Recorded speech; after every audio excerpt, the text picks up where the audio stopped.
Assalamualaikum warahmatullahi wabarakatuh. Alhamdulillah, tidak henti-hentinya selalu kita ucapkan kalimat suci, kalimat sempurna, kalimat mulia, dan kalimat yang penuh dengan berkah kepada Zat yang Maha Suci, Maha Sempurna, Maha Mulia, dan Maha penuh berkah. Allah satu-satunya yang telah menciptakan semua yang di langit, semua yang di bumi, semua yang di kedalaman lautan, terjangkau atau tidak terjangkau oleh mata kita sebagai manusia. Sang pencipta Allah telah menggantungkan segala kebutuhan kita dengan kalimat mulia ini, maka sering-seringlah saudaraku mengucapkan kalimat Alhamdulillah. Dan juga kita panjatkan salam hormat kita, salam sejahtera, salam penghormatan kepada manusia terbaik, manusia yang telah membawa kepada kita hukum halal haramnya Allah, sehingga kita punya panduan hidup, dan juga diperintahkan oleh Sang Pencipta Allah sebagai ibadah untuk menjadikannya sebagai suri tauladan, dan mengucapkan salam hormat kepada manusia terbaik ini juga dijadikan ibadah bagi orang-orang beriman, dan Allah bersama malaikatnya juga mengucapkan salam hormat ini. Maka sangat wajar kalau kita selalu membacakan salawat dan taslim kepada Nabi besar Muhammad sallallahu alaihi wasallam. Kita melanjutkan bahasan sirah saudara seiman, dan kita masih di hiruk-pikuk dan luar biasanya dan dahsyatnya perang Badar. Yang terakhir kita sempat membahas kisah bagaimana kelihayan dan keterampilan Zubair bin Awwam radhiyallahu anhu pada saat dia membunuh Abu Kabs, salah satu prajurit Quraisy yang terkenal dengan postur tubuh besar, semuanya besi dari kepala sampai ke kakinya, dan dia membawa pedang yang ukurannya sangat besar, serta pemegang pedangnya pun besar. Ukuran pegangan pedang sama dengan ukuran pedangnya, dan dia menyusahkan kaum muslimin. Sehingga ada beberapa sahabat yang sempat datang kepada Nabi SAW dan mengatakan, ya Rasulullah, Abu Kabs ini menyusahkan kita, sulit untuk dilawan. Setiap kali ada orang mendekat, dari jarak jauh sudah bisa ditebas sama dia. Juga dari kepalanya sampai kaki kudanya semuanya besi, nggak bisa ditebas, dipanah, semuanya terpental. Maka Nabi SAW memanggil Zubair bin Awwam sambil berkata, hai Zubair, selesaikan urusannya Abu Kabs. Dan ini juga pelajaran teman-teman sekalian, bagaimana keterampilan-keterampilan perang harus dikuasai oleh seorang muslim. Tentu niatnya digunakan untuk membela agama Allah, bukan untuk pamer, bukan untuk dikatakan hebat.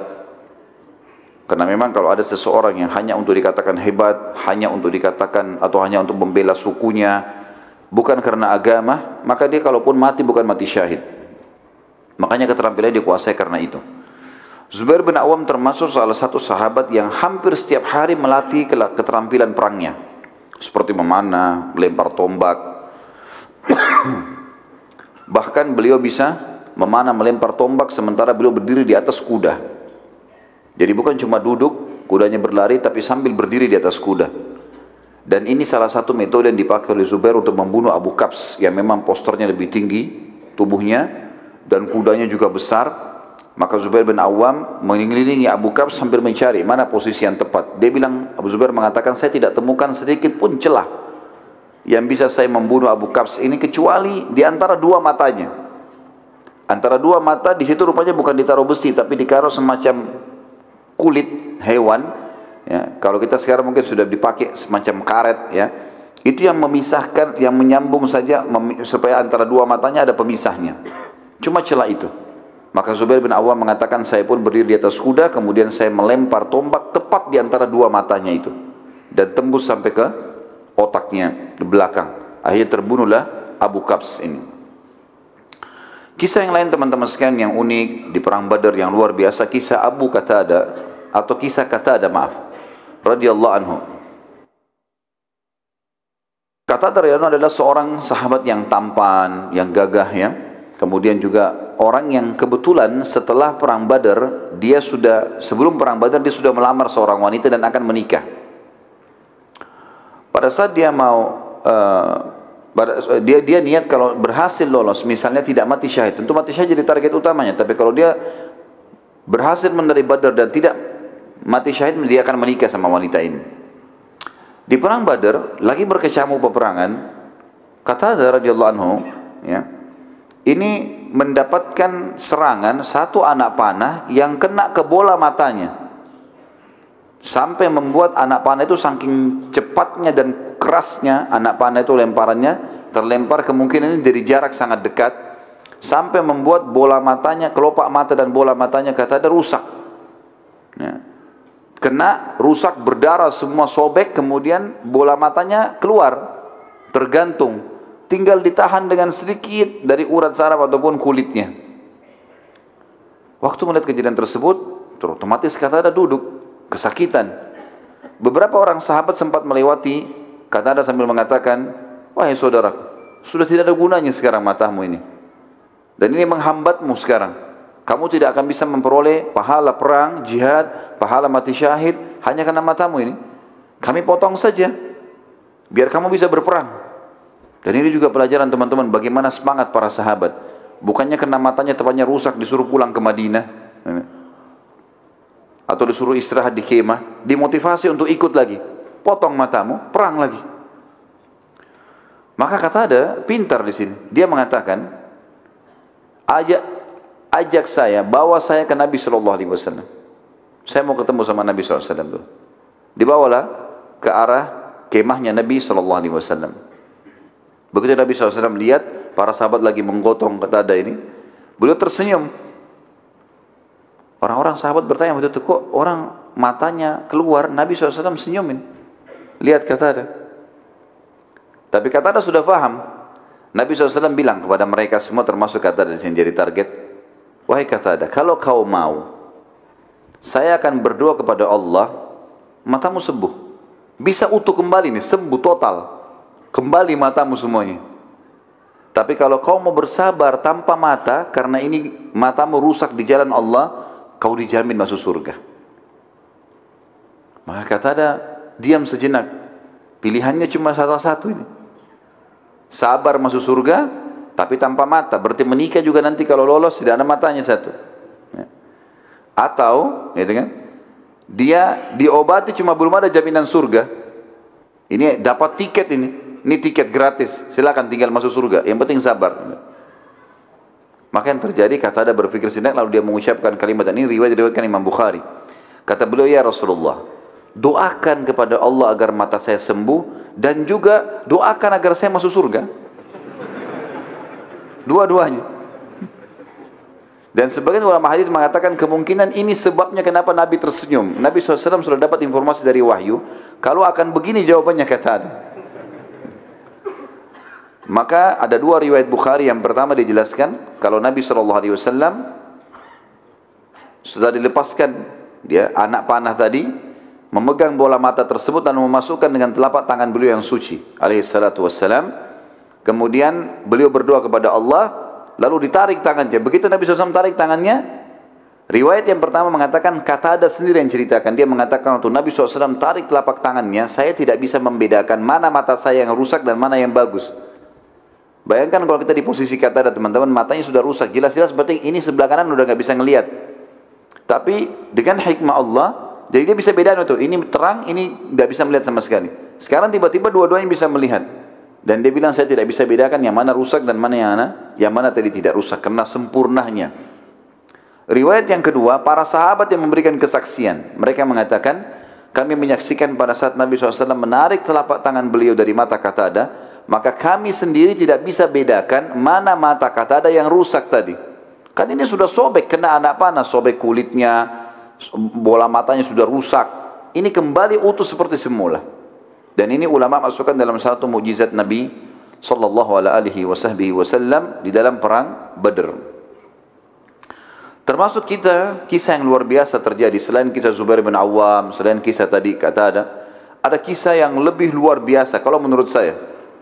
Kisah ini luar biasa, dan ini dua orang ini saya favoritkan di dalam hidup saya pribadi, dan saya berharap mudah-mudahan dari keturunan muslimin, terutama keturunan saya, ada orang-orang yang seperti ini. Ini luar biasa, anak-anak muda umurnya 15 tahun sama 16 tahun. Dua orang anak muda dari Ansar. Namanya Mu'adz ibn Afra dan Auf ibn Afra. Ayah mereka namanya Afra, dikenal dengan dua anaknya Afra, dua anak laki-laki. Mu'adz kakak umurnya 16 tahun, Auf adik, umurnya 15 tahun. Abdurrahman ibn Auf menyebutkan di dalam perang Badar, kisah sahih riwayat Bukhari Muslim, dia mengatakan pada saat aku sedang melihat perang berkecamuk dan aku berada di pinggiran kancah peperangan, tiba-tiba saja aku didatangi oleh seorang anak muda Ansar bernama Mu'adz ke sebelah kirinya, lalu berkata, "Hai paman, mana Abu Jahal?" Kata Abdurrahman, "Kenapa kau tanya Abu Jahal?" Dia bilang, "Saya dengar dia orang yang paling menyakiti Nabi SAW waktu di Mekah." Kata Abdurrahman, "Iya benar. Apa yang kau mau lakukan?" "Saya mau bunuh paman." Jadi anak muda ini bukan nyari prajurit-prajurit biasa, mana kepalanya itu. Kepala orang kafir nih, pimpinan perang itu memang kebetulan Abu Jahal panglima perangnya. Pimpinannya, kalau muslimin dipimpin oleh Nabi SAW, kalau Quraisy di perang Badar dipimpin oleh Abu Jahal. Maka kata Abdurrahman, nanti kalau saya lihat dia, saya akan tunjukkan. Karena Mu'adz belum pernah lihat Abu Jahal. Kata Abdurrahman, baru saya selesai bilang itu, datang adiknya dia, Auf, di sebelah kanan saya. Seakan-akan mereka memang tidak saling tahu nih. Mengucapkan kalimat yang mirip, "Wahai paman, mana Abu Jahal?" Kata Abdurrahman, "Kenapa kau tanya Abu Jahal? Ini perang lagi berkecamuk, kakaknya lagi sibuk menunggu melihat, dia tidak lihat adiknya. Ini tidak janjian ya." Kemudian Abdurrahman bilang, "Kenapa kau cari Abu Jahal?" Dia bilang, "Saya dengar Rasulullah SAW paling disakiti di Mekah oleh dia. Terus apa yang kau mau buat?" "Saya mau bunuh." "Baiklah, nanti kalau saya lihat saya akan tunjukkan kepadamu." Kata Abdurrahman, tidak lama kemudian tiba-tiba di pasukan musuh terlihat ada pasukan Quraisy datang. Di tengah-tengah pasukan ada Abu Jahal.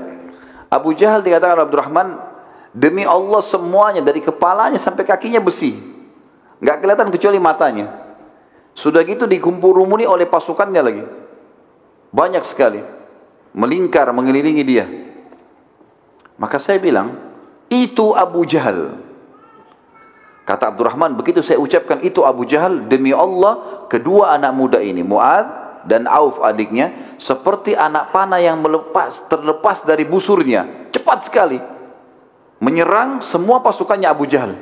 Dan karena mereka kelabakan, tidak sangka dua orang menyerang sekian ratus orang, gitu kan?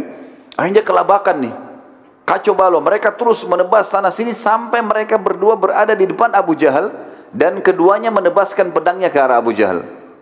Tapi karena Abu Jahal di atas kuda dan mereka berdua ini berjalan, gitu kan, berlari, maka pedangnya mengenai bagian paha, dan saking kerasnya tebasan tersebut sampai akhirnya paha Abu Jahal sempat sobek, berdarah dan jatuh dari kuda.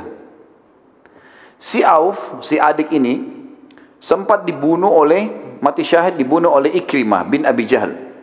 Waktu itu Ikrimah masih dalam keadaan kafir. Nanti tentu setelah pembebasan kota Mekah, Ikrimah masuk Islam radhiyallahu anhu, dan beliau mati syahid di perang Yarmuk. Ada kisahnya sendiri yang luar biasa juga. Waktu itu masih dalam keadaan kafir. Anaknya Abu Jahal, dia menyerang Auf mati terbunuh, si adik. Si Mu'adz berusaha melarikan diri karena Abu Jahal sudah kena. Tangkis sana sini, lepas dari peperangan. Begitu dia keluar, rupanya ada satu orang kafir atau beberapa orang kafir yang menebaskan pedang ke tangan kanannya dan sempat ketebas. Akhirnya tangannya seperti tergantung, tangan kanannya. Dia pun keluar dari kancah peperangan. Dia nggak berhenti, teman-teman sekalian. Perhatikan semangat sahabat mengejar surga ini dan keyakinan mereka kalau mati itu datang bukan karena sebabnya, tetapi karena ajalnya datang. Karena sebab-sebab kematian banyak. Orang bisa ditabrak kendaraan, orang bisa menghadapi kebakaran, bisa tenggelam. Tapi kalau ajal belum datang nggak bakal mati. Pasti akan terselamatkan dengan sendirinya. Apa yang dilakukan teman-teman? Bayangkan di umur 16 tahun, tangan kita tertebas, tergantung tinggal beberapa lembar kulit, beberapa kulitnya yang halus yang menangannya. Yang dia lakukan, dia buka imamahnya, lalu diikat sama dia. Tangannya disatukan, tangan kanannya diikat sama dia di punggungnya dengan imamahnya supaya bisa bertahan. Lalu dia masuk lagi nyerang dengan tangan kirinya. Sementara melawan musuh, dia merasa dia kesakitan dengan tangannya ini. Dia merasa terganggu dengan itu. Dia keluar dari kancah peperangan, imamahnya dibuka, tangannya diinjak sama dia, ditarik, dikeluarin tangannya, karena sudah mengganggu nih, nggak bisa berfungsi lagi. Setelah itu dia masuk menyerang teman-teman sekalian umur 16 tahun. Dengan tangan kirinya sampai terbunuh mati syahid. Dua anak muda yang luar biasa ini. Ya. Di sini teman-teman sekalian, karena perilaku dua orang ini, ulama sepakat bahwasanya kekalahan musyrikin setelah izin Allah di Badar, selain janji Allah, adalah perannya dua orang ini. Kenapa? Karena ternyata setelah Abu Jahal jatuh dan orang-orang kafir Quraisy tidak ada yang bisa mengobati karena besarnya sobekan di pahanya dan berdarah banyak, akhirnya mereka kelabakan gara-gara itu. Pimpinannya sudah luka. Dan mereka takut, khawatir jangan sampai dari pasukan muslimin keluar lagi dua orang seperti ini yang menyerang tiba-tiba. Akhirnya Abu Jahal diurus, dirawat, dikeluarkan dari kancah peperangan oleh mereka, dan muslimin berkecamuk lagi peperangan, masih berperang yang lain. Kita masuk sekarang juga, di antara kisah yang terjadi di perang Badar adalah terbunuhnya Umayyah bin Khalaf. Umayyah bin Khalaf teman-teman adalah dulu majikannya Bilal di zaman jahiliyah. Majikannya Bilal. Dia yang dulu taruh batu panas dari Bilal, dia yang cambukin, dia yang siksa Bilal intinya. Umayyah bin Khalaf ini orangnya gemuk, badannya besar. Rupanya waktu pasukan muslimin memenangkan perang Badar, kocar-kacir pasukan kafir Quraisy ini, udah mulai banyak yang melarikan diri.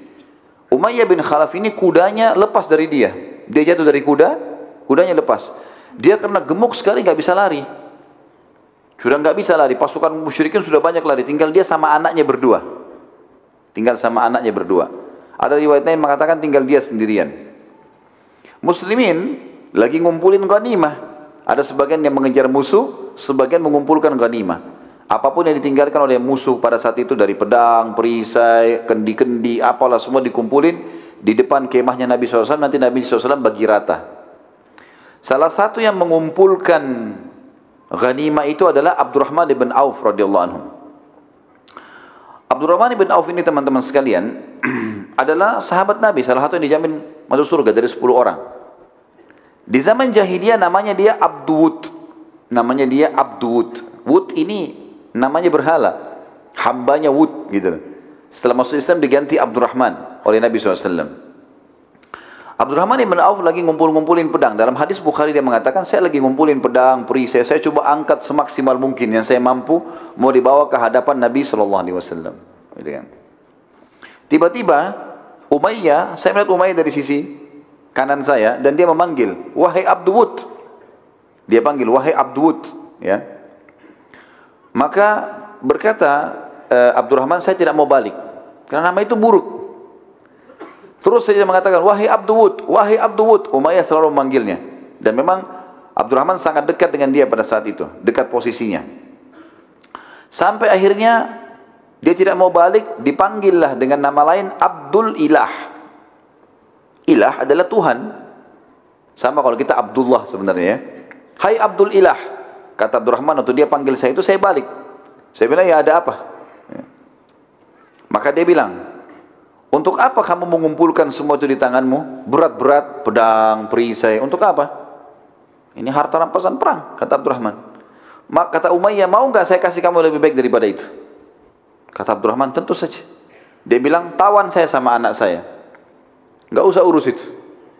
Karena pedang, perisai semuanya dikumpulin, nanti dibagi rata kepada mujahidin. Tapi kalau tawanan perang, dia bawa orang yang dia tawan, itu bisa jadi budaknya dia, tawanannya dia. Kata Umayyah, tawan saya. Kau tahu posisi saya di Mekah seperti apa? Dia salah satu pemimpin kepala suku di Mekah, orang kaya raya. Artinya apapun kau minta nanti sebagai tebusan akan dibayar oleh kaumku. Abdurrahman berpikir, benar juga nih. Ya. Dilempar semua pedang-pedang itu, dipegang tangannya Umayyah bin Khalaf, dipegang tangannya anaknya. Jalan menuju ke kemah Nabi sallallahu alaihi wasallam. Di tengah jalan lewat Bilal. Bilal dulu bekas budaknya Umayyah. Dia lihat bahasanya begini. Umayyah bin Khalaf ra'sul kufur. Umayyah bin Khalaf kepalanya orang-orang kafir, pimpinannya. Demi Allah kalau bukan kau mati, saya mati. Kata Abdurrahman, Bilal, tawanan saya ini. Jangan ganggu. Nggak bisa. Tawananmu bukan tawananmu, saya nggak mau tahu. Ini orang jahat ini. Saatnya di kancah peperangan, halal darahnya, boleh dibunuh. Tetap Abdurrahman bilang, "Hai Bilal, tawanan perang. Bertakwa sama Allah, nggak boleh diganggu ini punya saya." Bilal bilang, "Belum sampai ke Rasulullah SAW." Kalau udah sampai ke kemahnya beliau, Nabi akui, nah itu lain. Selama kau masih jalan ke sana, saya kejar nih. Akhirnya Abdurrahman sama Bilal argumentasi mulut. Ya. Bilal tetap mau bunuh, ini larang. Setiap kali Bilal mau nyerang, Abdurrahman tahan dengan badannya. Bilal bingung, gimana caranya bunuh orang ini?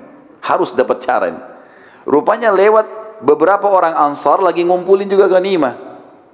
Orang dari asli Madinah muslimin. Dia teriak, "Hai saudaraku Ansar, kesinilah. Mau enggak membunuh orang yang pernah siksa saya di Mekah dulu?" Mereka bilang, "Tentu saja." "Ah, ini orangnya ini." Ini Umayyah bin Khalaf ini yang taruh batu panas di dada saya, yang pukulin saya, yang caci maki, yang suruh saya mengatakan unta itu Tuhan. Ini orang ini. Bunuh dia. Mereka bilang, harus dibunuh ini. Kata Abdurrahman, "Sebentar, ini tawanan saya. Enggak boleh." Kata Bilal, "Belum sampai ke kemah Rasulullah." Orang ini jahat. Terus Bilal terus motivasi orang-orang Ansar. Abdurrahman terus membela sampai orang Ansar mengatakan, "Abdurrahman tidak bisa. Belum sampai kemah Rasulullah. Ini masih di kancah peperangan. Kami punya hak. Orang ini siksa saudara kami." Maka Abdurrahman bingung gimana caranya. Ini sudah lebih dari 4-5 orang. Tadi 1 orang dihadapi. Mau dibela bagaimanapun bisa kena. Maka Abdurrahman bilang, "Hai Umayyah, baringlah." Disuruh baring di tanah. Terus Umayyah bin Khalaf, supaya Abdurrahman tidur di atas badannya. Jadi Umayyah disuruh tidur, dia baring di atasnya supaya tidak bisa diserang gitu. Kata Bilal, "Tusuk dari bawah." Ya, betul kata Bilal, tusuk dari bawah. Jadi semuanya menusuk dari bawah, dari bawahnya Abdurrahman. Karena Abdurrahman nggak boleh kena, Muslim. Sampai akhirnya mati terbunuh. Waktu terbunuh, kata Abdurrahman, "Semoga Allah maafkan kau Bilal. Kau sudah hilangkan ghanimah saya."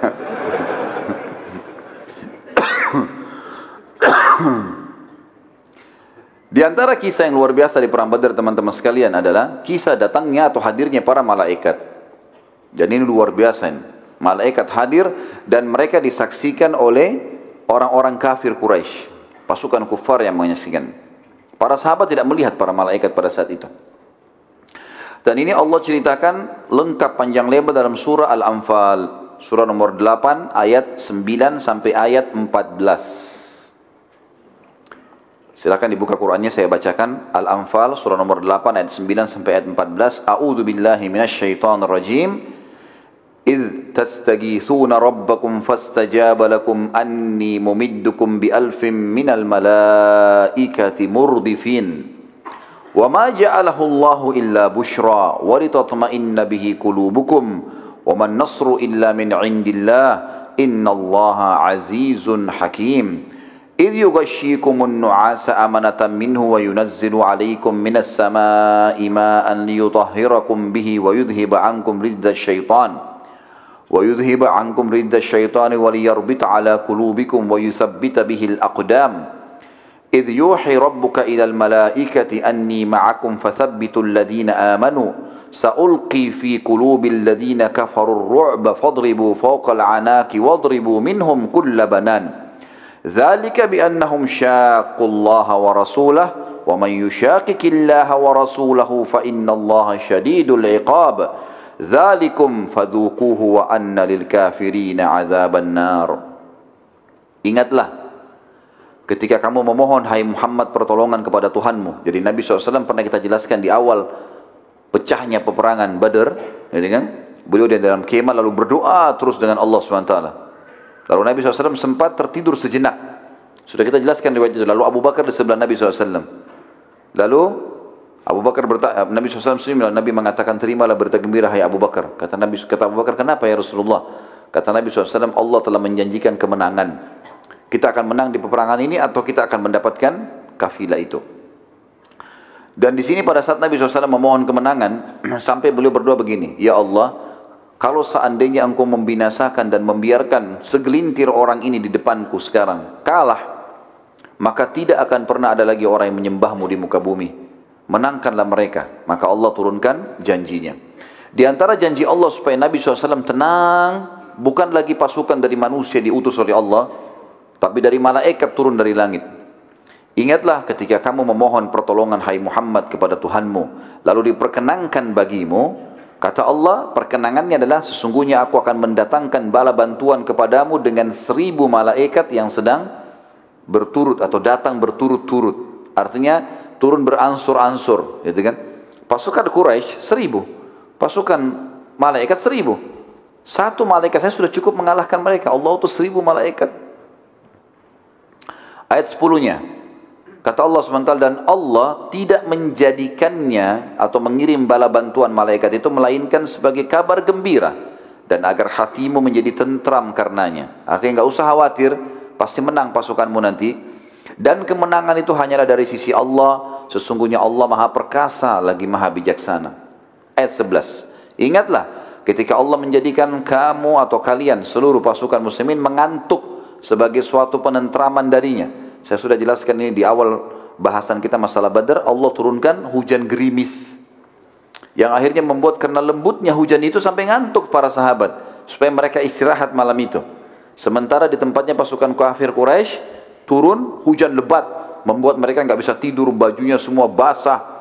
Apalagi zaman dulu orang pakai baju besi, berat dengan kena hujan, becek tanahnya, mereka susah jalan, luar biasa. Peralatan-peralatannya semuanya basah. Allah bilang, ingatlah pada saat kami menjadikan kalian mengantuk sebagai penentraman dari kami. Dan umumnya teman-teman, orang kalau ngantuk itu rasa takutnya hilang loh. Orang kalau lagi takut, kemudian dia ngantuk, sampai dia tertidur, itu hilang rasa takutnya. Contoh misalnya orang kalau ngantuk sekali, dia mau tertidur di pinggir jalan pun, walaupun gelap, sudah ngantuk, capek tidur. Hilang rasa takutnya. Allah hilangkan rasa takut dengan cara itu. Dan Allah menurunkan kepadamu atau kepada kalian hujan dari langit untuk mensucikan kalian dengan hujan itu. Mensucikan di sini makna lainnya juga adalah membuat kalian jadi segar. Karena kan kita tahu bersuci dengan air, kan gitu. Bersuci dengan uduk, bersuci dengan mandi. Itu maknanya. Yang makna yang paling dekat kata ulama adalah makna ini. Dan juga menghilangkan dari kalian gangguan-gangguan syaitan. Dan untuk menguatkan hati kalian dan memperteguh dengannya telapak-telapak kaki kalian. Karena tadi hujannya gerimis, tanah padang pasirnya cuma kena basah sedikit, mereka bisa mudah melalui atasnya. Ayat 12-nya, ingatlah ketika Tuhan kalian atau Tuhan Muhammad mewahyukan kepada para malaikat, sesungguhnya aku bersama kalian. Maka teguhkanlah pendirian orang-orang beriman. Artinya malaikat dimotivasi oleh Allah, datang perang, jalankan tugas. Aku akan bersama dengan kalian. Aku akan masukkan ketakutan di dalam hati orang-orang kafir atau ke dalam hati orang-orang kafir. Maka penggallah kepala mereka dan pancunglah tiap-tiap ujung jari mereka. Ini perintah Allah khusus kepada para malaikat. Nanti kita akan bahas di penutupan bahasan masalah perang Badar, di mana Nabi SAW mengatakan, maukah kalian melihat perbedaan antara korban kalian dan korban malaikat? Kata para sahabat, iya ya Rasulullah. Kata Nabi SAW, kalau kalian temukan di bagian penggalan. Jadi semua korban malaikat pasti kepalanya terpenggal. Jadi bukan hanya ditusuk kayak manusia lakukan. Memang dipenggal kepalanya dan jari-jarinya dipotong. Dan di situ ada luka bakar. Ini perintah Allah kepada para malaikat. Penggallah kepala mereka dan pancunglah tiap ujung-ujung jari mereka. Perintah Allah begitu. Kuasa Allah. Ayat 13. Ketentuan yang demikian itu adalah karena sesungguhnya, kenapa Allah suruh begitu hukum mereka? Karena mereka menentang Allah dan Rasulnya. Keluar dari Mekah memang mau memerangi agama Allah ini. Mau memerangi Rasulullah SAW. Dan barang siapa yang menentang Allah dan Rasulnya, sesungguhnya Allah amat keras siksaannya. Ayat 14. Itulah hukuman dunia yang ditimpakan atas kalian. Maka rasakanlah hukuman itu. Ini perkataan Allah kepada orang-orang kafir. Sesungguhnya bagi orang-orang kafir itu ada azab neraka di akhirat yang menunggu nanti. Selain siksa dunia ini juga di akhirat akan ada siksaan. Saksi bahasan kita adalah awal ayatnya tadi ayat 9. Allah menurunkan 1000 malaikat dan setelahnya juga tadi Allah mengatakan memerintahkan malaikat di ayat 12-nya agar menguatkan orang-orang beriman dan memenggal kepala orang-orang kafir dan juga memotong jari-jari mereka. Nabi SAW bersabda, apakah kalian ingin melihat perbedaan korban kalian dengan korban para malaikat? Kata para sahabat, tentu ya Rasulullah. Kata Nabi SAW, lihatlah leher dan tangan mereka yang terlihat tanda terbakar api, berarti korban malaikat. Karena malaikat berperang dengan pedang dari api neraka. Para sahabat berkata, kami pun memeriksa para korban Quraisy setelah terjadi peperangan, setelah perang, dan kami temukan seperti yang diinformasikan oleh Rasulullah sallallahu alaihi wasallam. Salah seorang sahabat berkata, kisahnya pada saat dia lagi adu duel dengan seorang kafir Quraisy, saat aku akan memenggal kepala salah seorang di antara mereka, tiba-tiba kepalanya sudah melayang sendiri. Putus sendiri kepalanya.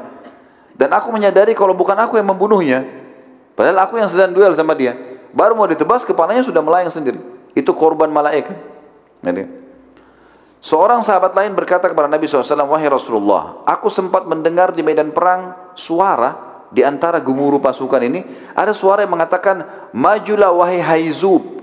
Haizub, ya. Maka kata Nabi SAW, itu suara salah satu malaikat yang memanggil temannya. Ini nama malaikat, gitu kan.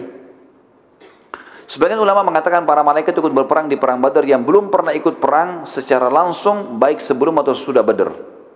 Hadir di kancah peperangan iya, tapi ikut membunuh orang kafir itu baru terjadi di Badar saja. Karena itu perintah Allah kepada mereka. Pada saat Hunain, nanti kita bahas di pembebasan kota Mekah, setelah pembebasan kota ada perang Hunain. Malaikat hadir tapi tidak ikut di kancah peperangan. Karena muslimin sudah menang. Gitu. Ini di perang Badar, Nabi SAW khawatir jangan sampai umatnya dikalahkan peperangan pertama ini. Maka Allah melibatkan para malaikat.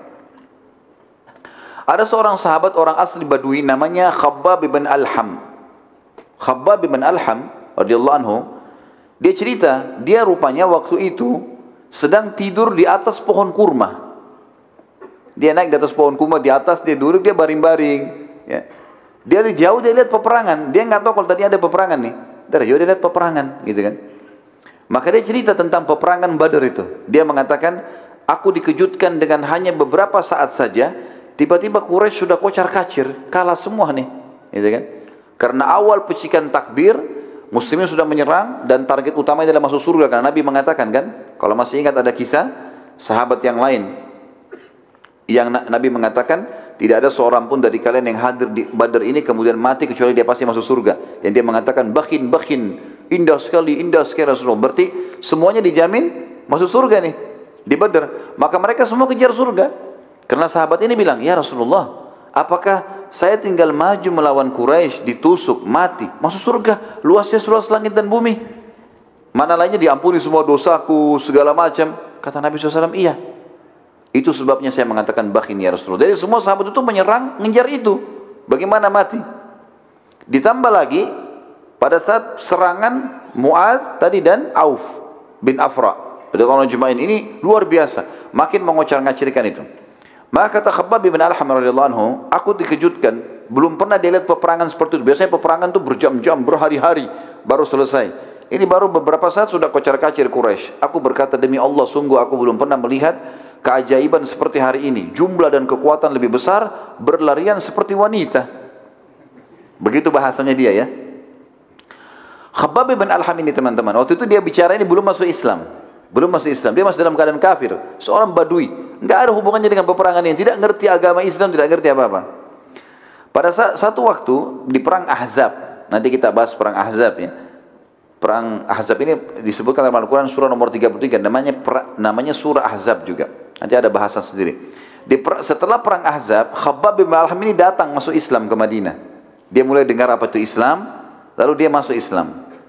Waktu dia masuk dalam kota Madinah, sebelum syahadat, dia baru dengar sama teman-temannya Islam itu ada. Dia mau datang masuk Islam, tapi sebelum dia syahadat, waktu dia memasuki Madinah, dia coba mengumpulkan informasi lebih banyak tentang Islam, sampai akhirnya dia menemui Nabi SAW.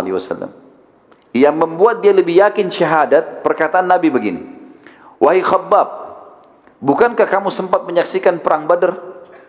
Perang Badar di tahun 2 Hijriah. Perang Ahzab di tahun 5, 3 tahun yang lalu.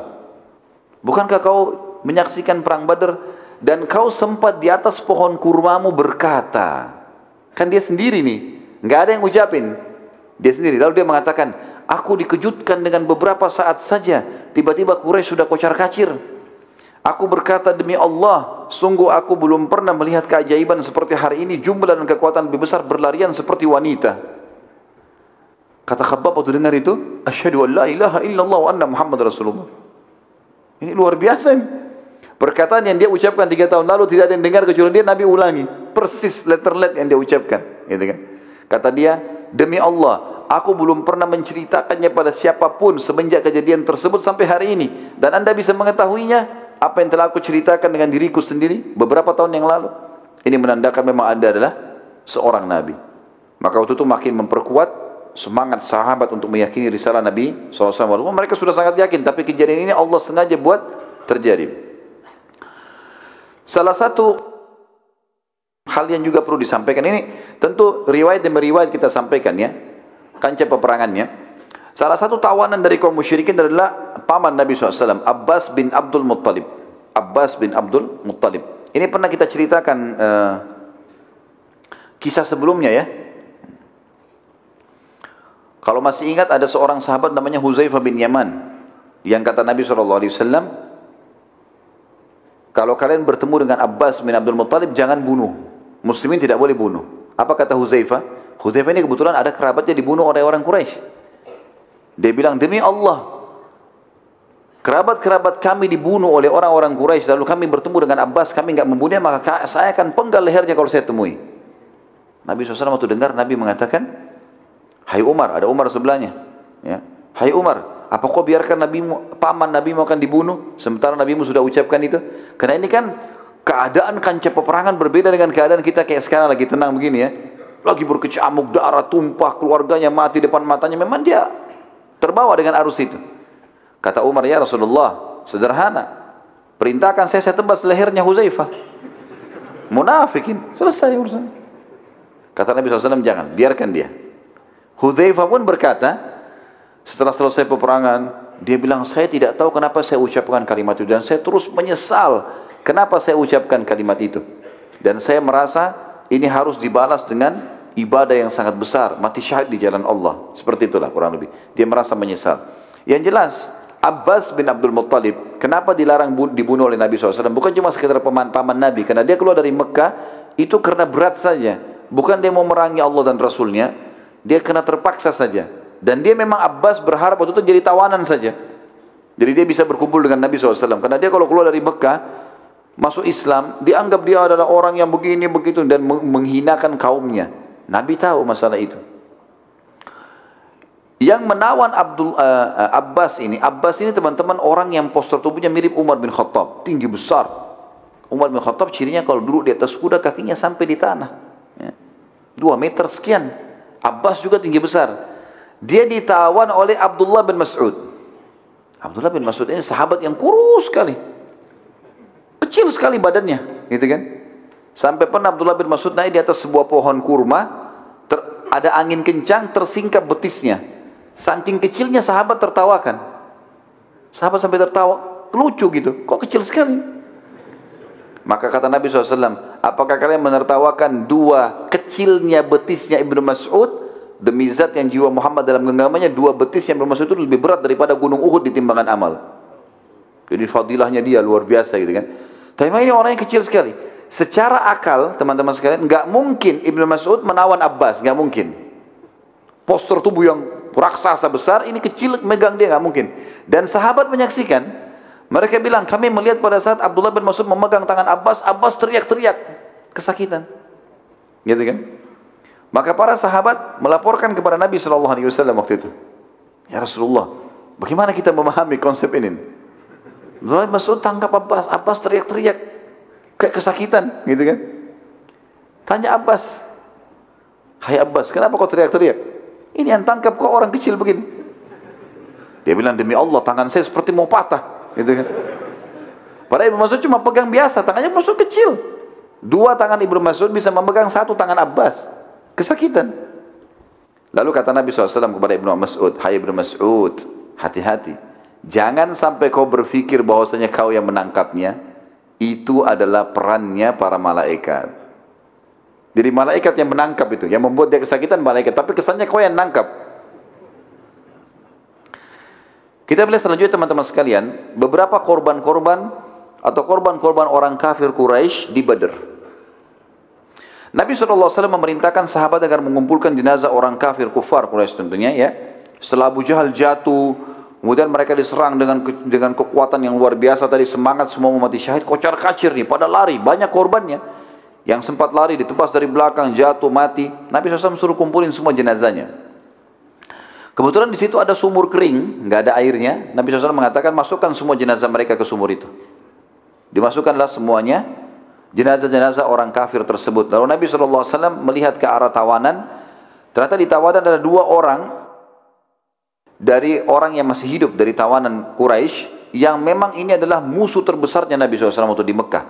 Dia adalah An-Nadhr ibn Harith. Masih ingat gak orang ini?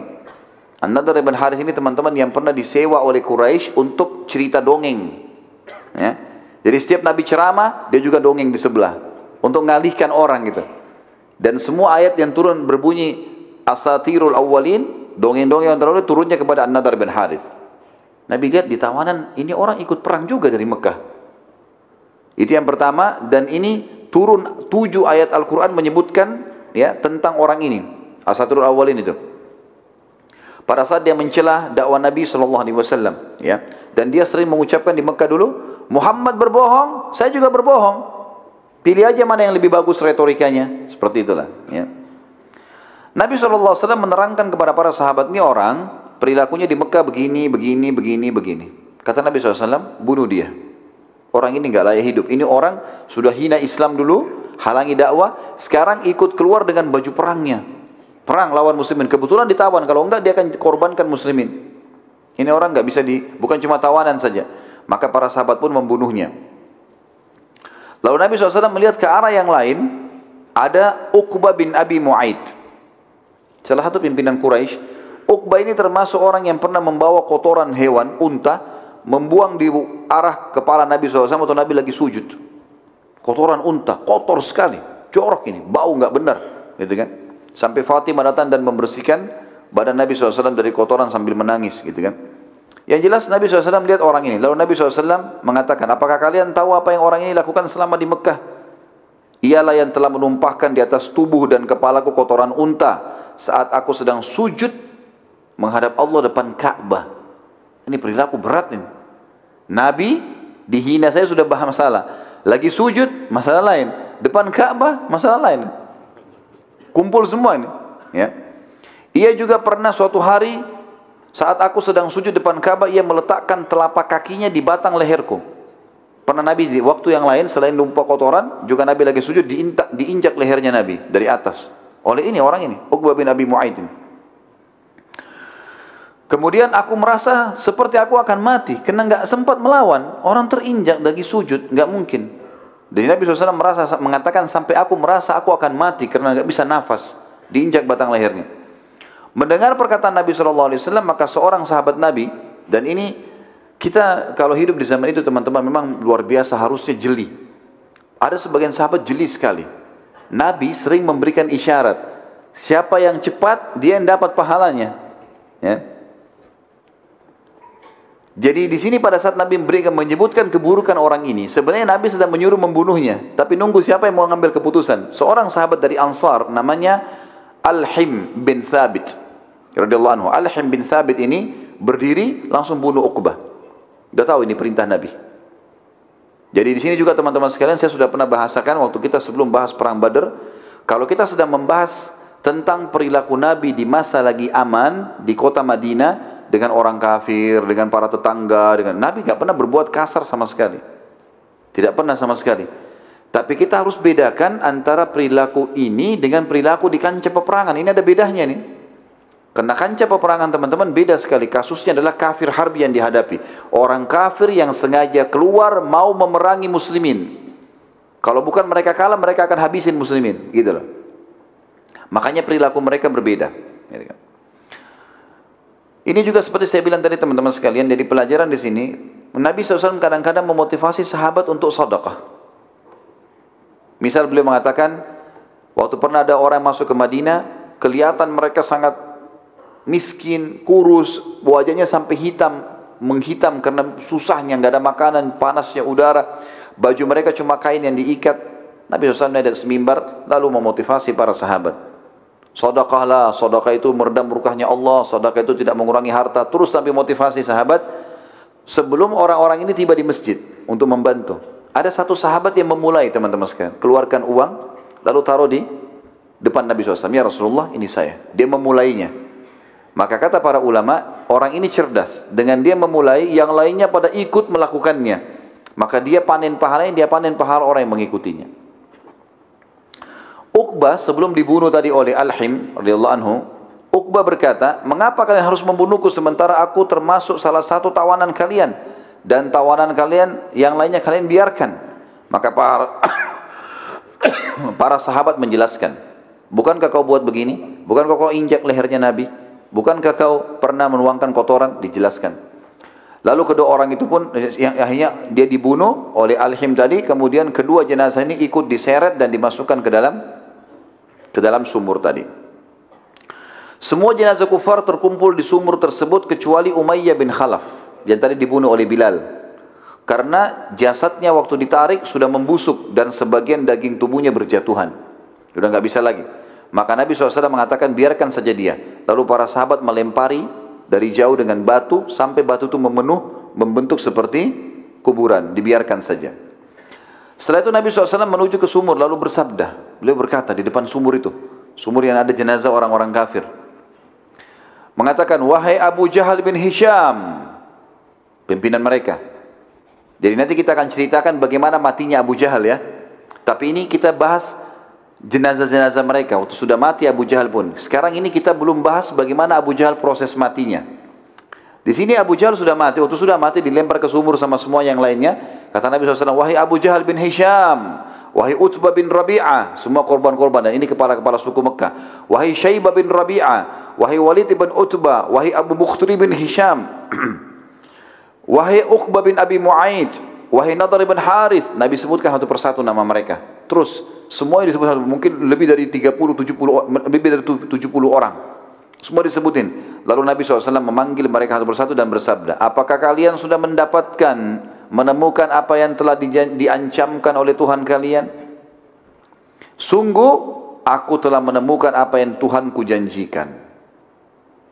Sahabat diam waktu itu. Umar bin Khattab di sebelah Nabi bertanya, ya Rasulullah, bagaimana bisa anda mengajak bicara jenazah? Sementara mereka sudah membusuk, sudah mati. Kata Nabi SAW, demi zat wahai Umar, demi Allah, ya, maaf, demi Allah wahai Umar, sungguh mereka lebih jelas mendengarkanku di saat ini. Khusus saat ini, Allah bukakan untukku ini. Yang lain tidak, di waktu ini, Allah telah membukakan untukku, sungguh mereka lebih jelas mendengarkan perkataanku daripada engkau mendengarkan perkataanku sekarang. Gitu kan? Tapi mereka tidak bisa menjawab. Dan ini sebuah mujizat yang lain yang diberikan oleh Allah SWT kepada Nabi Muhammad SAW untuk menambah kehinaan orang-orang kafir itu yang dulunya memerangi beliau SAW. Di sini kita bisa renungi teman-teman bagaimana janji Allah yang luar biasa, karena semua pimpinan orang-orang kafir Quraisy mati waktu itu. Semua pimpinan kafir Quraisy yang ikut di Badar mati semua, nggak ada yang pulang. Yang pulang cuma prajurit-prajurit biasanya. Semua pimpinannya puluhan orang semuanya mati, kepala-kepala sukunya semuanya mati. Nanti kita lihat setelah perang Badar tertinggal di Mekah Abu Sufyan, karena Abu Sufyan tadi pimpin kafilah. Jadi dia yang sempat lolos, tapi yang lain semuanya mati. Dengan Abu Lahab. Yang Abu Lahab kita bahas di awal perang Badar, dia tidak ikut, tapi dia menyuruh seseorang yang punya utang dengan dia untuk pergi, dan itu sebagai balasan utangnya. Tapi nanti kita jelaskan bagaimana matinya juga Abu Lahab di Mekah, dan mati pas setelah selesai perang Badar. Nabi SAW mengirim berita gembira ke Madinah tentang kemenangan ini. Sementara di Mekah, orang yang pertama mendapatkan berita kekalahan Quraisy adalah seseorang yang bernama Haisuman bin Abdullah Al-Khuzai. Haisuman bin Abdullah Al-Khuzai ini, pada saat dia masuk Mekah, masyarakat Mekah bertanya tentang berita peperangan di Badar. Karena Haisuman ini sempat hadir di Badar, dan dia melarikan diri. Kemudian dia orang pertama tiba di Mekah, karena pasukan sudah kocar-kacir pada pulang semuanya. Waktu dia masuk, masyarakat Mekah tanya tentang peperangan Badar pada saat itu. Dan mereka sama sekali tidak berpikir kalau Quraisy dikalahkan dengan 1000 pasukan. Mereka sudah dapat informasi muslimin cuma 300. Ini pasukan perang lengkap. Mereka cuma tadi muslimin keluar untuk mengejar kafilah, tidak dengan perlengkapan perang yang seperti mereka, gitu kan. Tiba-tiba mereka kaget. Haisuman menjawab, telah terbunuh Abu Hakam bin Hisham, Abu Jahal. Ya, karena orang Mekah panggil dia Abu Hakam. Telah terbunuh Abu Bukhturi, terbunuh Uqbah, terbunuh Syaibah. Lalu dia sebutkan semua nama-nama pimpinan Quraisy yang mati. Mereka menyaksikan untuk kematian di medan perang. Orang-orang semua tidak percaya ini, karena semua pemimpin mereka dianggap mati, terbunuh. Masa sih, nggak mungkin. Safwan bin Umayyah bin Khalaf. Umayyah bin Khalaf tadi yang dibunuh oleh Bilal. Anaknya namanya Safwan. Ini nanti menggantikan ayahnya memimpin Mekah, ya, memimpin kafilahnya dia, memimpin kabilahnya dia, sukunya dia. Saat itu dia sedang duduk dekat Ka'bah. Karena tidak percaya, ia berkata kepada Quraisy, tanyakan tentang aku. Hai Suman ini, waktu dia keluar perang ke Badar, dia tidak tahu kalau aku ini ikut atau tidak. Coba tanya, bagaimana keadaannya Safwan? Kalau dia bilang, betul Safwan ada di Mekah, berarti dia jujur. Tapi kalau dia bilang Safwan juga mati terbunuh, berarti dia bohong. Karena semua pimpinan Quraisy dianggap mati pada saat itu. Waktu Haisuman ditanya, Haisuman jawab, jelas Safwan ada dekat Ka'bah, dia nggak ikut berperang. Maka orang Mekah akhirnya pada saat itu mulai percaya kalau ini terjadi kekalahan. Dan mereka akhirnya lebih yakin lagi setelah seluruh sisa pasukan kembali masuk Mekah dengan luka-luka, dengan semua menyampaikan berita yang sama, maka akhirnya mereka yakin dengan kejadian kekalahan tersebut. Kita masuk juga dengan kisah atau kasus Abu Sufyan dan meninggalnya Abu Lahab. Ya. Setelah kasus Badar, maka yang tertua di Mekah, setelah perang Badar dan kalah orang-orang kafir Quraisy, di Mekah tertinggal yang dituakan cuma tinggal dua, Abu Sufyan dan Abu Lahab. Ya. Maka penduduk banyak sekali yang menghormati Abu Sufyan karena dianggap dia orang yang memiliki suara yang keras, hartanya banyak, dan mengalahkan Abu Lahab. Dan Abu Lahab punya kisah sendiri nanti. Abu Lahab sudah mati. Beberapa hari kemudian Abu Lahab meninggal dunia pada saat itu. Abu Sufyan, dia tahu orang-orang lagi pada sedih semuanya. Dan dia tahu pasukan ini keluar justru untuk membela kafilah yang dia pimpin. Maka bagaimana caranya? Dia bilang, jangan ada yang bersedih, jangan ada yang menangis, serta berduka. Juga jangan ada yang menebus tawanan. Tidak usah ada yang tebus tawanannya. Sampai akhirnya muslimin tambah senang nanti. Dan tamak terhadap kita. Saya akan bentuk pasukan dan akan menyerang nanti. Dan Abu Sufyan betul melakukan itu. Karena nanti dia bentuk pasukan di tahun 3 Hijriah, 1 tahun setelah Badar, terjadi perang Uhud. Dipimpin oleh Abu Sufyan. Sementara Abu Lahab, gara-gara statement tadi Abu Sufyan, orang-orang Mekah mulai agak reda sedikit sedihnya, lalu mereka mulai berkumpul di sekitar Abu Sufyan. Apa yang kita harus lakukan? Baik, kumpulin duit, kumpulin kekuatan, latih militer, segala macam. Berapa waktu kemudian kita akan nyerang. Jadi tahun depannya mereka menyerang. Sementara Abu Lahab punya kisah sendiri. Dia duduk di dekat Ka'bah waktu itu, tepatnya di majlis di sebuah depan halaman rumahnya Abbas. Abbas bin Abdul Muthalib kan ditawan nih. Lagi ditawan tadi di Madinah. Kebetulan waktu itu ada istrinya Abbas, diberikan julukan dengan Ummu Fadl, istrinya Abbas. Waktu itu Abu Lahab sengaja datang ke majelis itu. Di depan halaman rumahnya Abbas ada tempat duduk, dan dia tahu Abbas juga termasuk berita ditawan. Dia mau dapat informasi dari istrinya Abbas. Apa sih sebenarnya benar terjadi? Benar nggak mati pemimpin Quraisy? Saya masih belum percaya gitu. Lalu kemudian datang dia Abu Lahab ke majelisnya, karena Abu Lahab dengan Abbas kan saudara, pamannya Nabi dua-dua ya.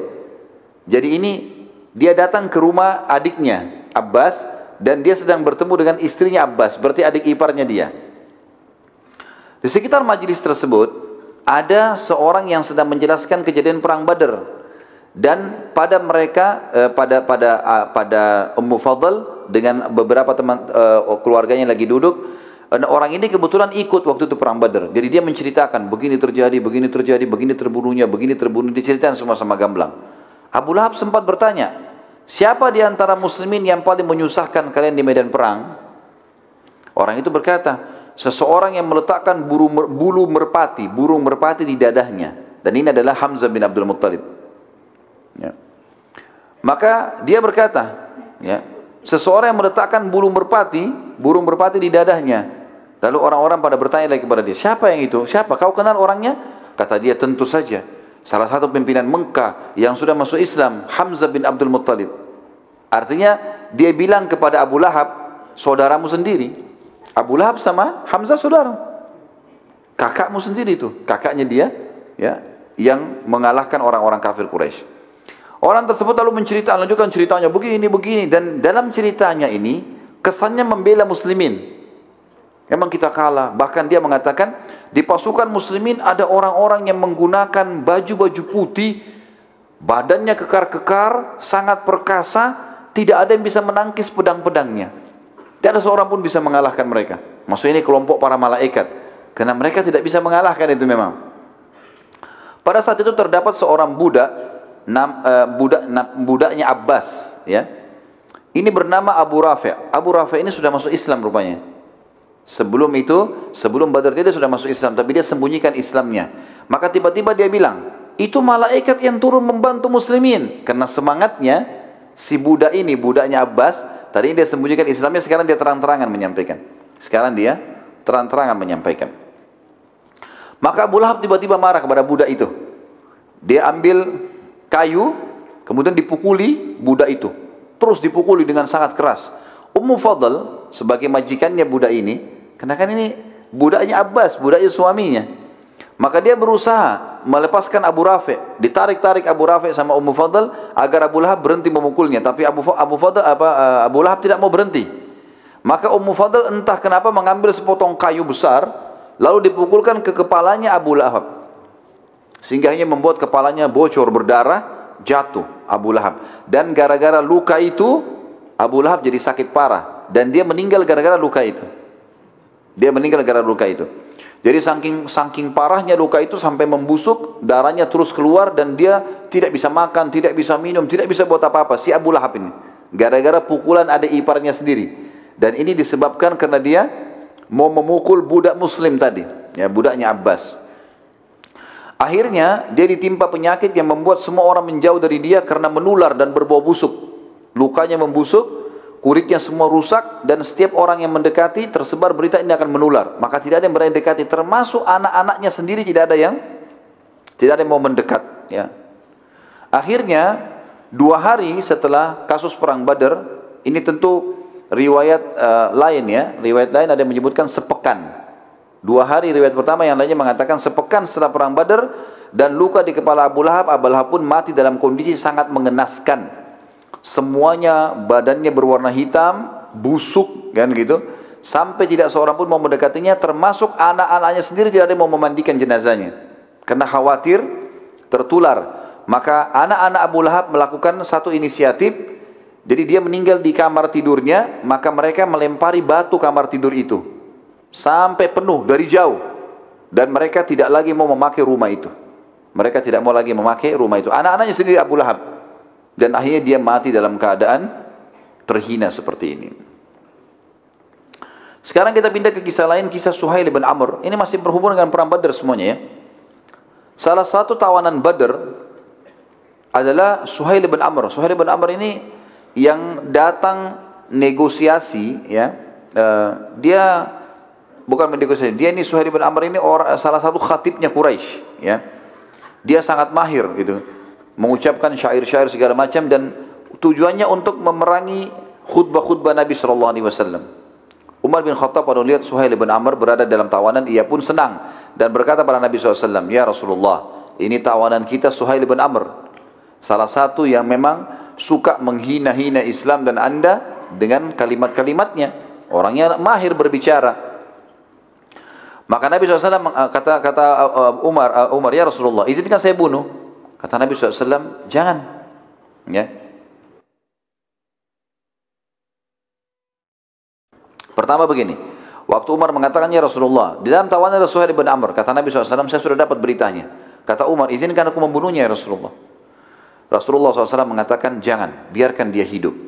Umar lalu berkata, "Kalau begitu izinkan aku menjatuhkan semua giginya, agar mulai hari ini dia tidak lagi khutbah untuk menyalahkan Anda. Larang bunuh nggak apa-apa, tapi giginya semua saya jatuhin." Gitu kan. Nabi SAW mengatakan, "Jangan hai Umar, biarkan Umar. Mungkin saja ia akan menjadi petunjuk kebaikan pada saat orang-orang membutuhkannya." Umar bin Khattab belum tangkap ini, apa yang dimaksudkan oleh Nabi SAW. Biarkan saja, jangan. Tidak usah diganggu dia. Khususnya jangan diganggu. Tapi kalau memang ada wahyu turun suruh bunuh. Ini enggak. Walaupun dulu dia suka menghina dengan khutbah-khutbahnya. Semoga saja dia akan bermanfaat untuk manusia, maksudnya muslimin, di saat dibutuhkan itu.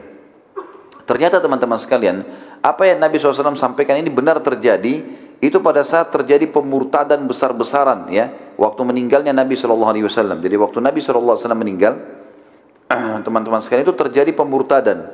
Banyak orang suku-suku Arab murtad.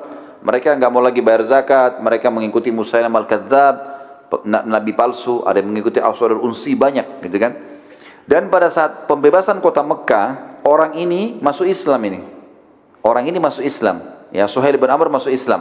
Dan ternyata waktu itu Mekah pun sempat goncang. Banyak orang mulai mendakwakan lagi, ini Muhammad sudah mati, kita dulu ini Quraisy, kita begini, mau ngajak orang-orang untuk murtad. Tapi Suhail bin Amr sudah masuk Islam. Maka Suhail bin Amr pada saat itu dengan khutbahnya berhasil membuat satu kota Mekah semuanya tidak jadi murtad. Orang yang mau murtad tidak jadi murtad. Dan ini kata ulama, barulah ditangkap maksud Nabi SAW waktu itu, jangan hai Umar. Giginya pun jangan jatuhkan. Gitu kan. Bukan cuma jangan bunuh, jangan jatuhkan gigi. Orang ini bisa punya manfaat satu waktu pada saat manusia butuhkan. Dan ternyata terjadi pada saat meninggalnya baginda Nabi SAW. Kita masuk sedikit teman-teman sekalian ke berita kemenangan muslimin pada saat tiba di Madinah. Tadi kan sudah sampai berita ke Mekah. Sekarang kita lihat bagaimana waktu tiba berita di Madinah. Nabi SAW mengutus Abdullah bin Rawahah radhiyallahu anhu. Abdullah bin Rawahah nanti kita lihat adalah salah satu sahabat yang mati syahid di perang Mu'tah, ya, pada saat melawan Romawi. Nabi SAW mengutus beliau, Abdullah bin Rawahah radhiyallahu anhu, untuk masuk ke Madinah membawa berita gembira. Ini termasuk perintah, ya. Kita setiap kali ada berita gembira teman-teman sekalian, sunnah Nabi SAW kita berlumba-lumba menyampaikan kepada orangnya. Sunnah Nabi SAW. Dan sunnah juga orang yang membawa berita gembira kepada kita, kita berikan hadiah. Itu sunnah Nabi SAW. Jadi kalau misalnya ada teman-teman kita dengar beritanya, misal anaknya lahir, dia masih di kantor, itu termasuk sunnah Nabi, teman-teman, kita duluan sampaikan, oh saya dengar sudah melahirkan ini, selamat ya, misal. Nah itu termasuk baik. Atau orang punya prestasi dunia yang positif, dapat jabatan kerja, lulus kuliah, segala macam, itu adalah hal yang positif. Itu termasuk kita ucapkan selamat. Atau dia baru dapat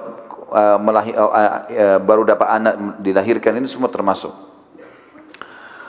Saat masuk kota Madinah, sahabat Nabi Abdullah ibn Rawaha menggunakan cara yang unik ini. Menggunakan cara yang unik. Dia dengan ada satu orang lagi, tapi maaf saya sendiri di sini mungkin saya harus mencari kembali siapa nama temannya Abdullah bin Rawaha. Jadi Nabi utus 2 orang masuk ke Madinah.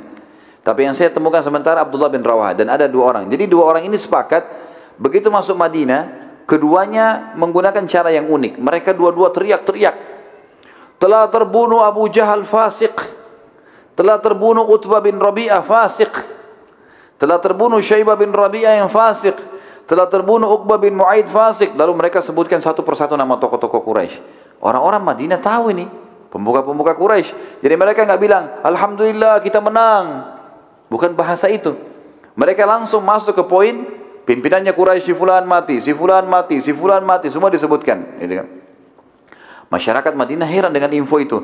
Karena mereka tahu Nabi SAW bersama para sahabat keluar mengejar kafilah Abu Sufyan. Bukan untuk perang ini. Dan orang-orang Madinah tidak tahu menahu kalau ada pasukan Mekah yang keluar. Iya kan? Karena kan pasukan Mekah ditahu kapan? Waktu Nabi sudah tiba di lokasi Badr kan? Baru ketahuan ada pasukan Quraisy. Baru ketahuan kafilah Abu Sufyan lolos. Gitu. Tetapi kenapa berita tiba-tiba sampai kepada mereka terbunuh pemuka-pemuka Quraisy? Lalu masyarakat mulai kumpul. Tujuannya sebenarnya untuk mengajak mereka ngumpul. Setelah ngumpul, baru keduanya pembawa berita ini menyampaikan apa yang sebenarnya terjadi di kancah peperangan, ya.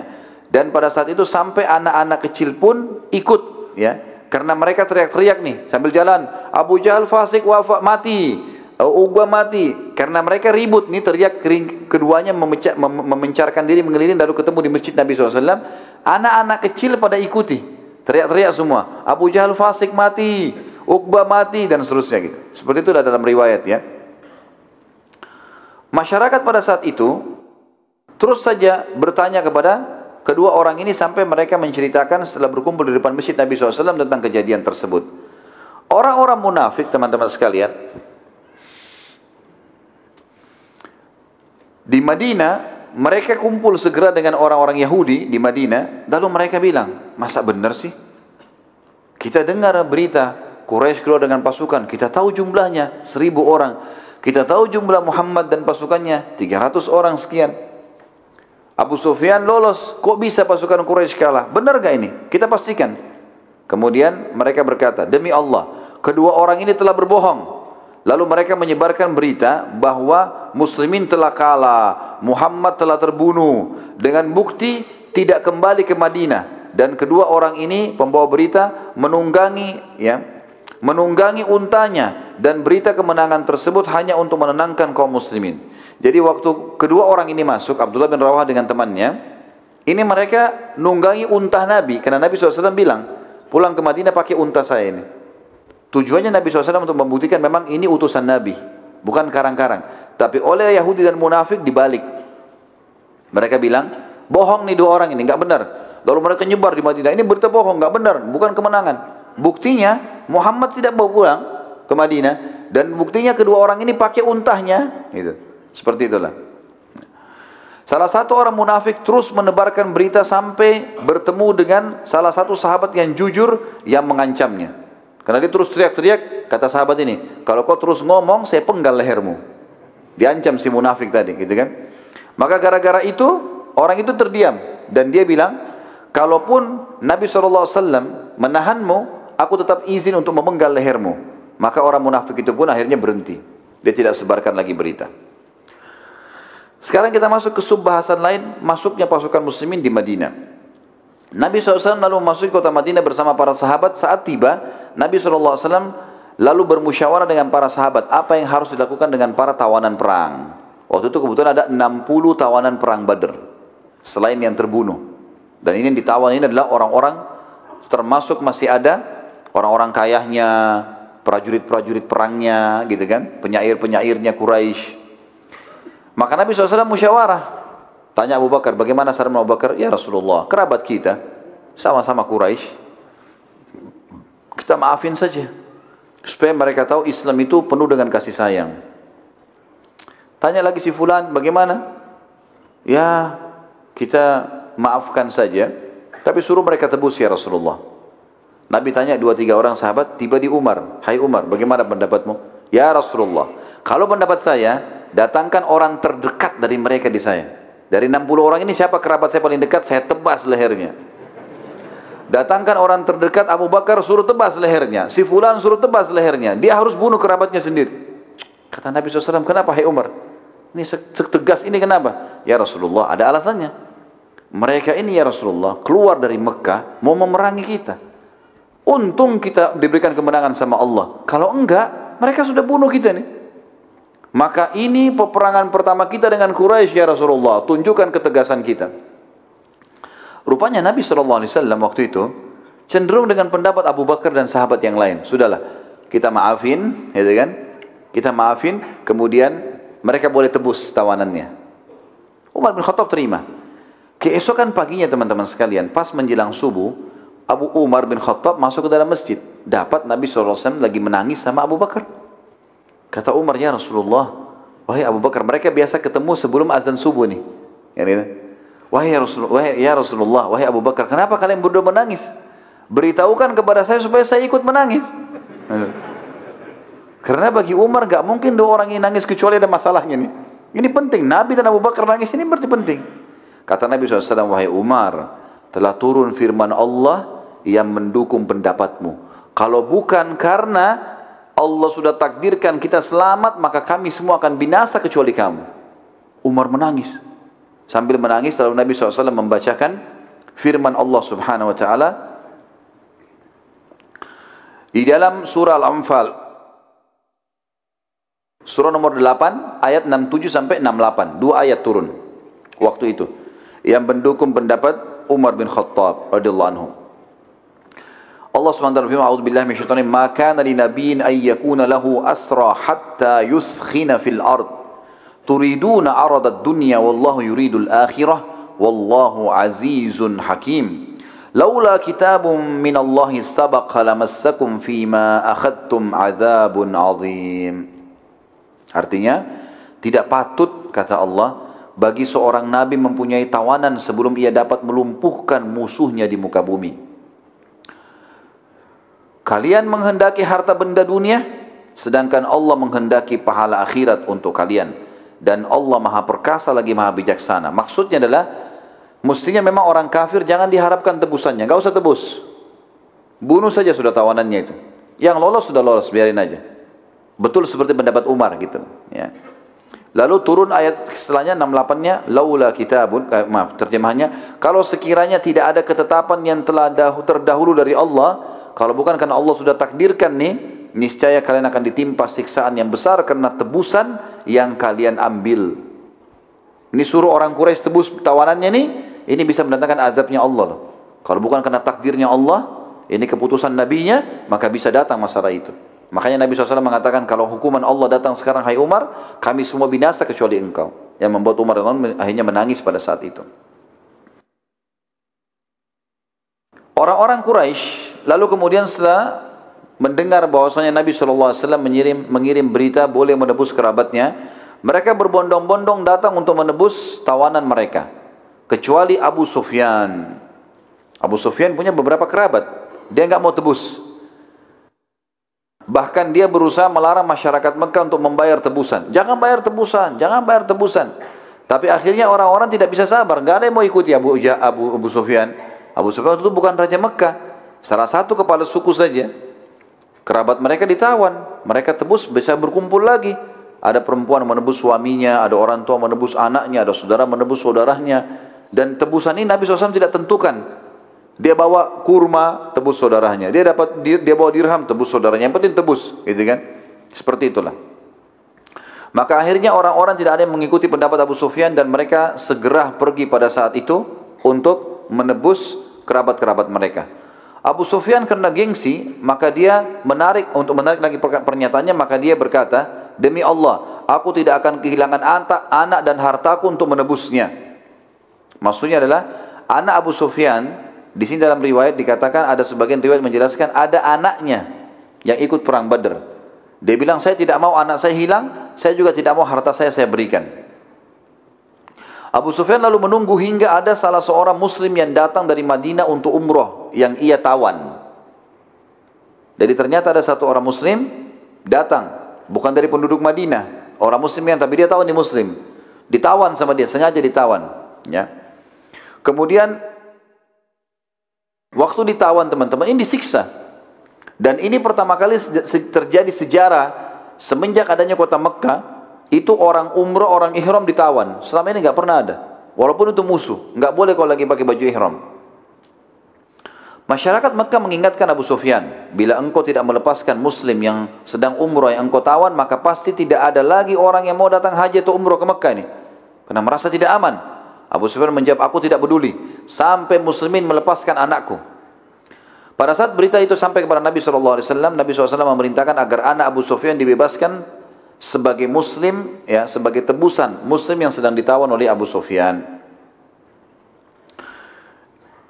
Termasuk kisah berhubungan dengan masalah Badr ini teman-teman sekalian adalah kisah Abul As. As bin Abul As. Siapa orang ini teman-teman sekalian? Ada yang tahu? Hah? Siapa yang tahu? Saya kasih buku nih. Ahsant. Nih, ambil dua sekalian. Menantu Nabi SAW. As bin Abi As. Ini menikah dengan siapa? Zainab. Mestinya ente jangan jawab lagi. Sini ada angkat tangan tadi, tapi sudah disebut. Baik. Anak mantu Nabi SAW. Nabi kan punya 4 anak perempuan ya. 4 anak perempuan. Siapa yang mau sebutin? Hah? Hah?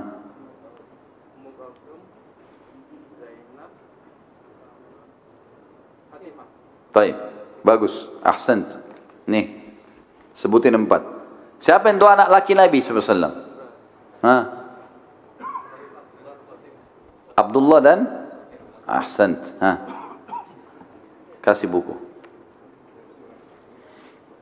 Baik, As bin Abil As ini teman-teman sekalian, anak mantu Nabi SAW. Siapa dia? Dia adalah suaminya Zainab. Suaminya Zainab. Sebelum diutusnya Nabi SAW menjadi Nabi, Zainab nikah sama As bin Abil As ini.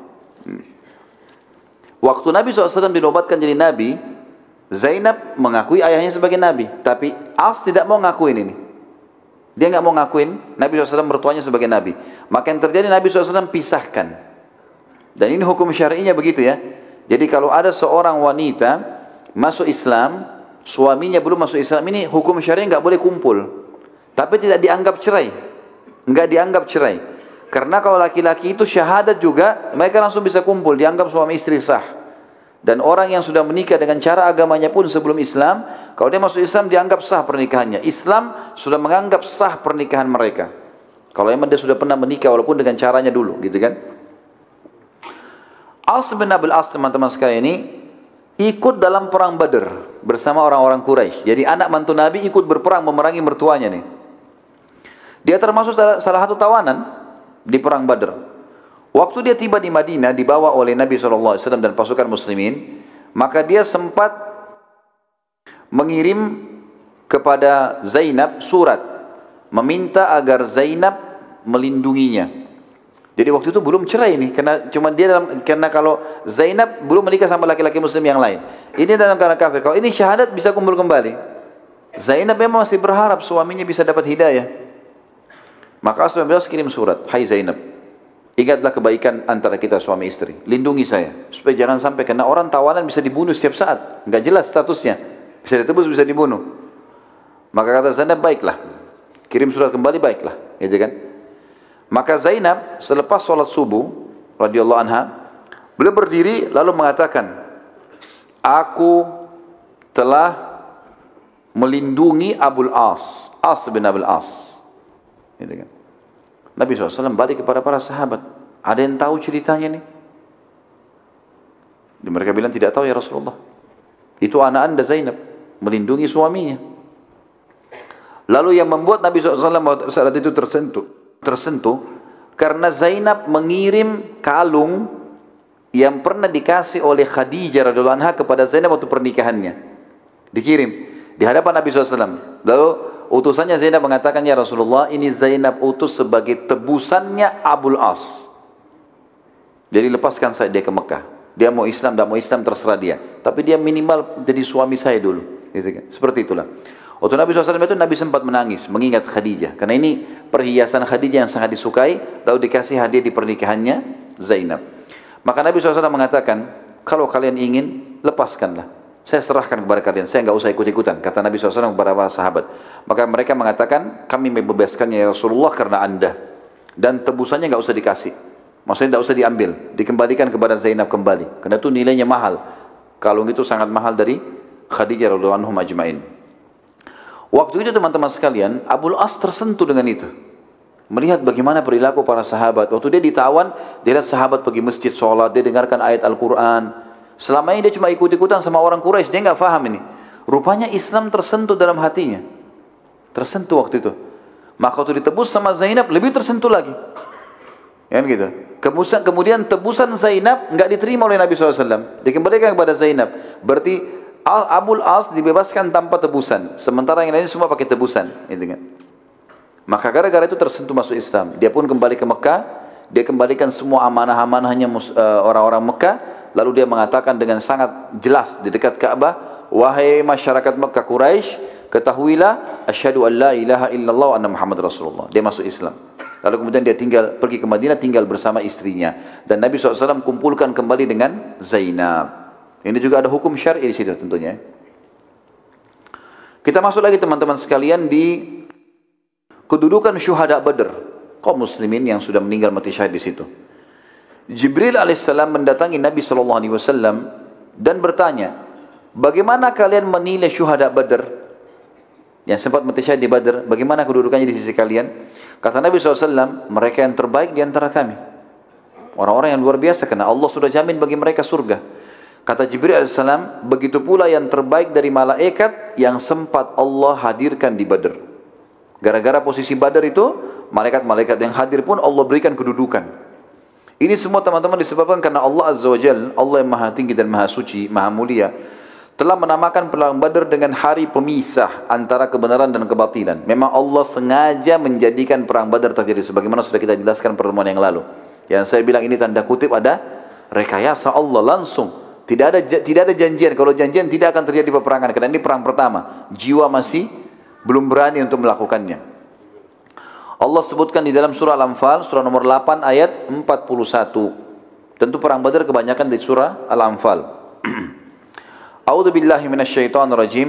Wa'lamu annama ghanintum min syai'in fa anna lillahi khumusahu walirrasul. Fa anna lillahi khumusahu walirrasuli walidhil qurba wal yatama wal masakin wa ibnis sabili in kuntum amantum billah. In kuntum amantum billahi wa ma anzalna ala abdina yawmal furqani yawmal taqal jam'an wallahu ala kulli syai'in qadir. Ketahuilah, sesungguhnya apa saja yang dapat kamu peroleh sebagai rampasan perang dari ghanimah yang tertinggal di medan perang dari musuh-musuh, ya. Tentu yang diperoleh dengan kekuatan perang terjadi kontak fisik namanya ghanimah. Kalau yang terjadi penyerangan tanpa kontak fisik, musuh menyerah akhirnya tanpa peperangan, namanya fai. Jadi berbeda istilah, ya. Di sini disebutkan, ketahuilah sesungguhnya apa saja yang kamu peroleh sebagai rampasan perang, baik itu ghanimah atau fai, dengan peperangan atau bukan dengan peperangan, maka sesungguhnya seperlimahnya dikeluarkan untuk Allah, Rasul, kerabat Rasul, anak-anak yatim, orang-orang miskin dan ibnu sabil atau orang terputus jalan, ya.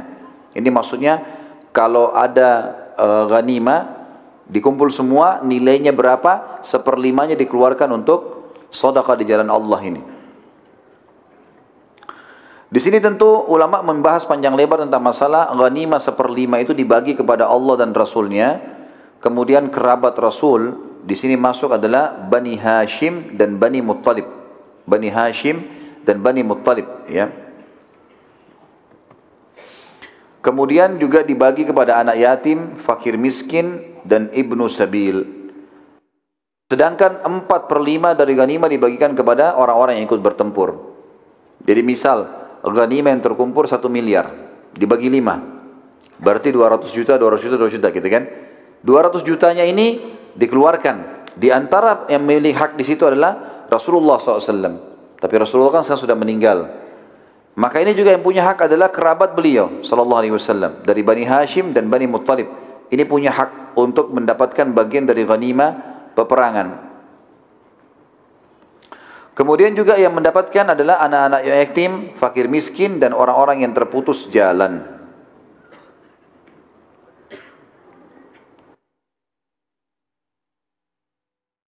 Kata Allah SWT dalam ayatnya, jika kalian beriman kepada Allah dan kepada apa yang telah kami turunkan kepada hamba kami Muhammad di hari Furqan.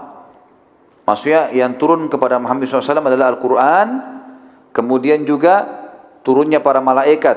Dan hari Furqan, maksudnya adalah hari yang memisahkan antara kebenaran dan kebatilan. Itu yang disebutkan namanya Perang Badr. Yaitu di mana hari bertemunya dua pasukan yang Allah Maha Kuasa atas segala sesuatunya. Baik, kita sekarang masuk teman-teman sekalian ke kematian Abu Jahal, Fir'aunnya umat ini. Kita review kembali masuk ke kancah peperangan. Jadi waktu tadi kakinya ditebas oleh Mu'adz dan Auf Ibn Afra.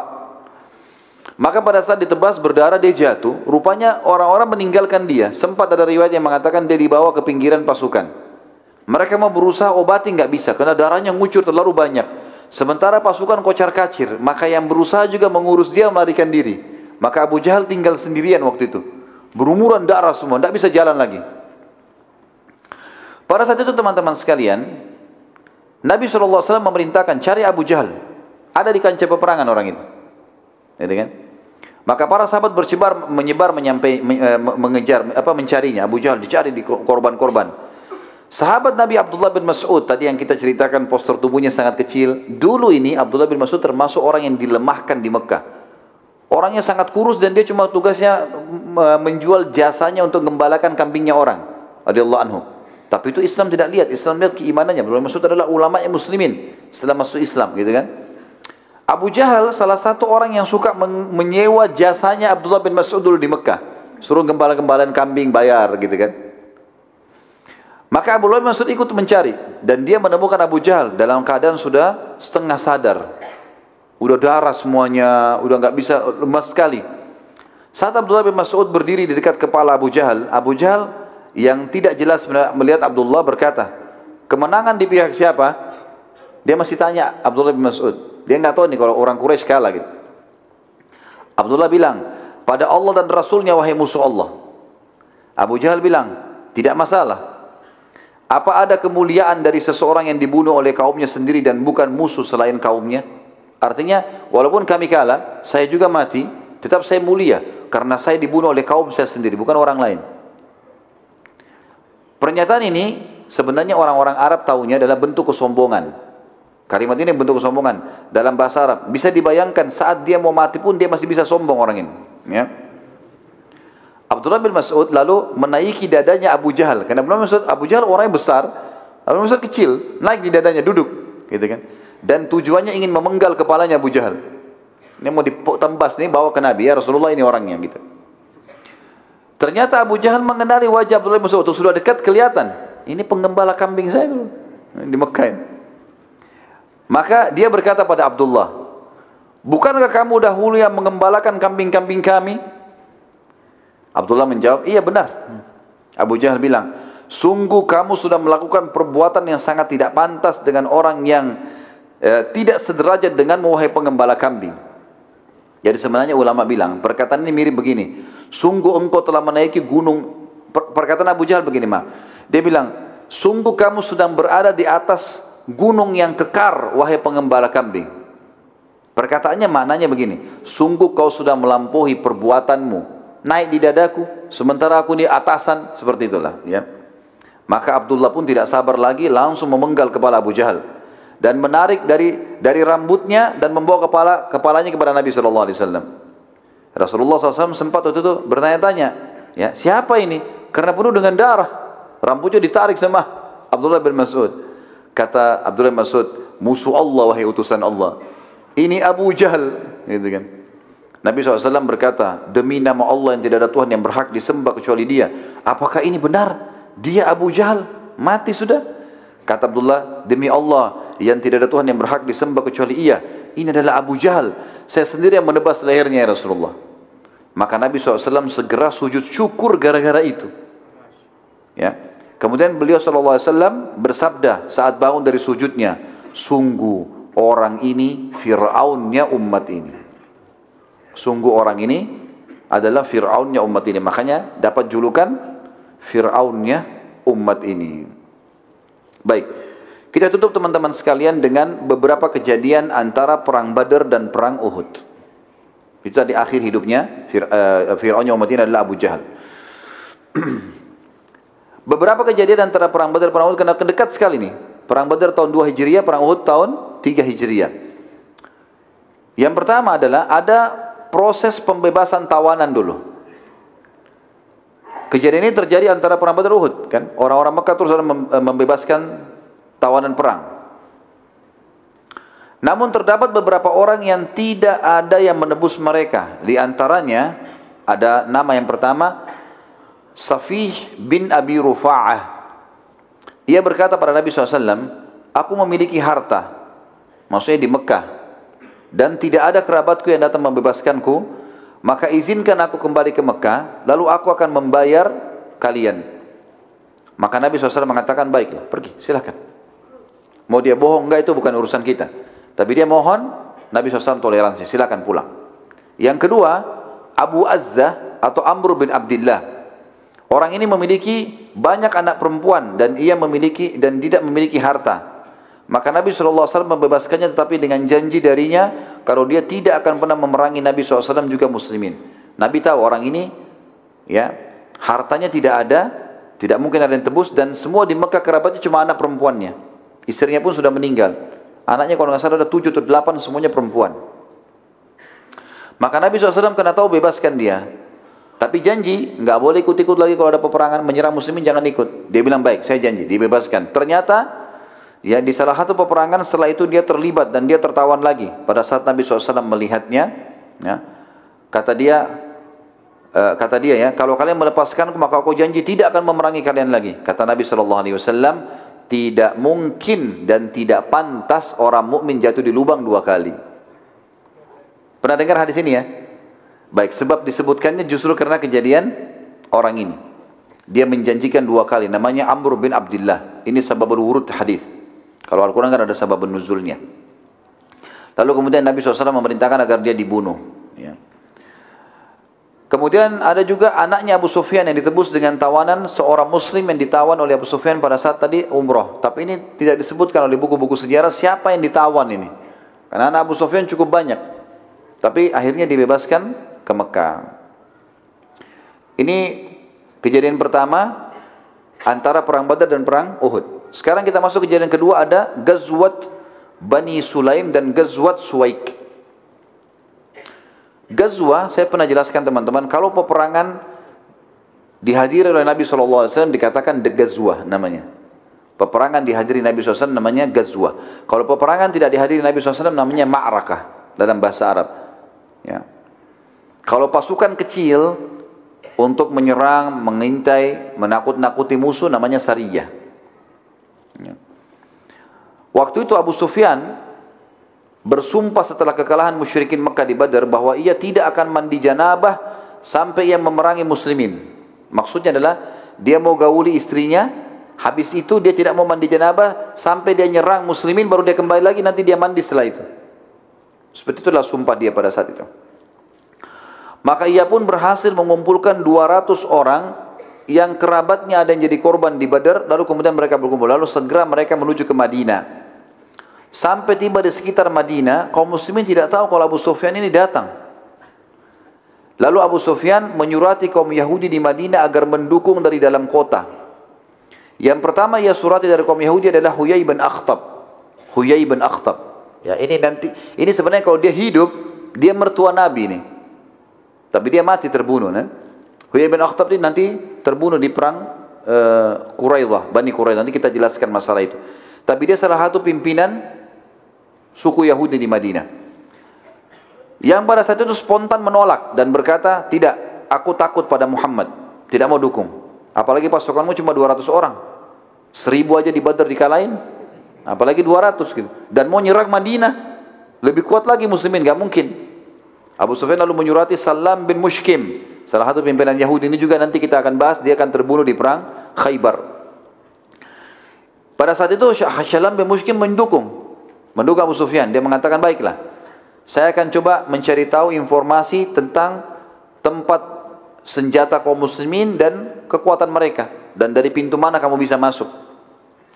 Saat sebagian muslimin sedang lalai di perbatasan Madinah, Abu Sufyan rupanya tidak mau sabar menunggu beritanya Salam bin Mushkim. Maka dia lihat ada muslimin punya perkebunan kurma di luar Madinah, keluar dari pintu gerbangnya Madinah. Keluar, ada yang mengembalakan kambing di luar. Karena dia tidak sabar, maka dia menyerang itu. Dia kan tadi janji, dia tidak mau mandi janabah sampai dia menyerang muslimin. Yang penting serang saja. Mau kalah, mau menang, pokoknya nyerang. Nunjukkan kepada orang Mekah kalau dia bisa menyerang Madinah. Karena orang Mekah sudah putus asa. Nggak ada lagi yang mau menyerang Madinah waktu itu. Maka pada saat itu Abu Sufyan menyerang beberapa pemilik kebun kurma yang di luar gerbang Madinah dan juga para pengembala. Karena jumlah mereka sedikit, akhirnya mereka berhasil dibunuh oleh Abu Sufyan. Dan salah satu dari orang tersebut, beberapa orang tersebut selamat, tapi yang dibunuh 1 orang oleh Abu Sufyan. Dan Abu Sufyan mengambil miliknya orang muslim itu, pedangnya, ya, alat-alat cangkulnya segala macam diambil, dibawa ke Mekah. Pada saat berita tersebut didengar oleh Nabi SAW, Nabi SAW segera membentuk pasukan dan mengejar Abu Sufyan dengan pasukannya tadi. Pengejaran tersebut dipimpin langsung oleh Nabi SAW, dan ini disebut dengan Ghazwah karena Nabi ikut sendiri ya. Dan dikatakan Ghazwah Bani Sulaim dan atau Ghazwa Suwaik. Tadi mungkin saya keliru mengucapkan di awal. Jadi bukan 2 peperangan tapi 1. Ghazwa Bani Sulaim atau Ghazwa Suwaik. Sebabnya dikatakan ini kenapa? Karena nama kurma yang banyak dibawa oleh Abu Sufyan pada saat itu adalah nama kurma yang dikenal dengan nama Suwaik. Dan mereka makan kurma, lalu bijinya dibuang-buangin. Nah, karena Abu Sufyan waktu lari dikejar, banyak biji kurmanya Suwaik, maka diistilahkan dengan Ghazwat Suwaik. Karena kurma-kurma tersebut menjadi beban bagi Abu Sufyan dan pasukannya, maka untuk melarikan diri ke Mekah, maka mereka melepaskan itu. Mereka hanya melepas banyak berkeranjang-keranjang dengan unta-untanya dilepas pinggir jalan, sehingga muslimin menjadikannya sebagai ghanimah. Dan akhirnya Abu Sufyan berhasil lolos ke Mekah dan Nabi SAW kembali ke Madinah karena sudah jauh jaraknya. Di antara kejadian besar yang terjadi adalah antara Badr dan Uhud adalah pernikahan Ali bin Abi Thalib radhiyallahu anhu dengan Fatimah radhiyallahu anha. Di saat itu terjadi pernikahan di akhir tahun 2 Hijriyah. Juga yang terjadi hal yang besar berhubungan dengan rumah tangga Nabi SAW adalah meninggalnya istri Uthman bin Affan, Ruqayyah radhiyallahu anha. Pada saat itu meninggal. Dan kita sudah pernah jelaskan pada awal peperangan Badr kenapa alasannya Uthman tidak ikut perang Badr. Dan waktu pulang Nabi SAW mengatakan Uthman termasuk orang yang mendapatkan pahala Badr dan juga mendapatkan ghanimah Badr. Karena dia tadinya sudah bersiapkan untuk perang, dia juga sempat biayai perang Badr. Ya, dia sempat biayai kafilah pasukan yang Nabi kirim tadi untuk menyerang kafilahnya Abu Sufyan. Tapi karena istrinya sakit, maka Nabi bilang kau harus jaga Ruqayyah. Jadi dia bukan cuma sekedar jaga istrinya, tapi memang menjalankan perintah Nabi SAW, dan Ruqayyah meninggal pada saat itu. Itu kejadian keempat. Kejadian kelima, terjadinya Ghazwat Ghatafan. Dan Ghatafan adalah satu suku yang besar di pinggiran Jazirah Arab, yang pada saat itu memang mereka bersiap-siap menyerang Madinah. Maka Nabi SAW menyerang mereka lebih dahulu, tepatnya terjadi di awal tahun 3 Hijriyah. Jadi ini rentetan ini semua sampai terjadi perang Badr ya. Jadi kejadian-kejadian yang terjadi. Badr terjadi di Ramadan tahun 2 Hijriyah. Perang Sulaik, Bani Sulaim atau Suwaik tadi terjadi di Syawal. Jadi beberapa hari saja, bulan depannya setelah perang Badr terjadi ini. Zulqa'dah sampai Muharram tidak ada peperangan. Dan bulan Safar pada saat itu di tahun 3 Hijriah Nabi SAW menyerang Ghatafan. Suku Ghatafan suku yang besar. Mereka punya personel perang 10.000 orang. Nanti akan kita bahas panjang lebar di perang Khaybar bagaimana mereka mendukung Yahudi. Ghatafan saat mendengar penyerangan Nabi SAW, mereka melarikan diri ke gunung karena belum siap untuk berperang dan masih takut dengan Nabi SAW setelah mendengar kalau Quraisy dengan 1.000 orang dikalahkan oleh Nabi SAW. Nabi SAW lalu berkemah di dekat mata air yang dikenal dengan Dhi Amr. Mata air Dhi Amr. Oleh karena itu peperangan juga disebutkan dengan Ghazwat Dhi Amr. Bisa Ghazwat Dhi Amr atau bisa Ghazwat Ghatafan. Nabi SAW berkemah di lokasi tersebut untuk menunjukkan kekuatan muslimin bahwa Islam sudah ekspansi sampai ke wilayah Najd. Dan Najd adalah wilayah utaranya Jazirah Arab. Dan suku Ghatafan tidak berani menghadapi Nabi SAW. Tentu pada saat itu tidak terjadi konteks peperangan, hanya saja kejadian kecil, ada yang terjadi kejadian kecil di sini. Waktu Nabi SAW sering kali kalau lagi musuh tidak ada atau nunggu musuh, beliau sering menyendiri. Nabi SAW suka menyendiri, baik di kemahnya, di bawah pohon, dan beliau tidak suka kalau ada yang jaga. Nabi SAW tidak suka dijaga, gitu kan? Nabi SAW duduk. Kalau ada sahabat yang duduk temani, disilakan. Tapi beliau lebih suka menyendiri. Pada saat Nabi SAW lagi nunggu di sekitar mata air Dhi Amr tadi, di tempatnya suku Ghatafan ini, rupanya suku Ghatafan kan sembunyi di atas gunung. Dan di atas gunung susah untuk diserang. Karena kalau diserang di atas gunung, mereka bisa lempar anak panah mengalahkan muslimin. Nabi SAW nunggu di bawah, tapi mereka tidak turun. Pada saat Nabi SAW sedang sendirian di kemah dan pintu kemahnya terbuka, rupanya ada orang-orang suku Ghatafan melihat dari atas gunung. Dan mereka mengatakan, sungguh tidak ada kesempatan membunuh Muhammad kecuali saat ini. Siapa yang siap membunuhnya? Kemahnya terbuka, teman-temannya lagi berserakan, tidak ada yang temanin dia sendirian. Maka ada satu orang prajurit Ghatafan namanya Dathur bin Harith. Dathur bin Harith. Orang ini mengatakan, saya akan melakukannya. Maka dia pun turun menyelinap di antara pasukan muslimin, dan pada saat itu Nabi SAW lagi tertidur.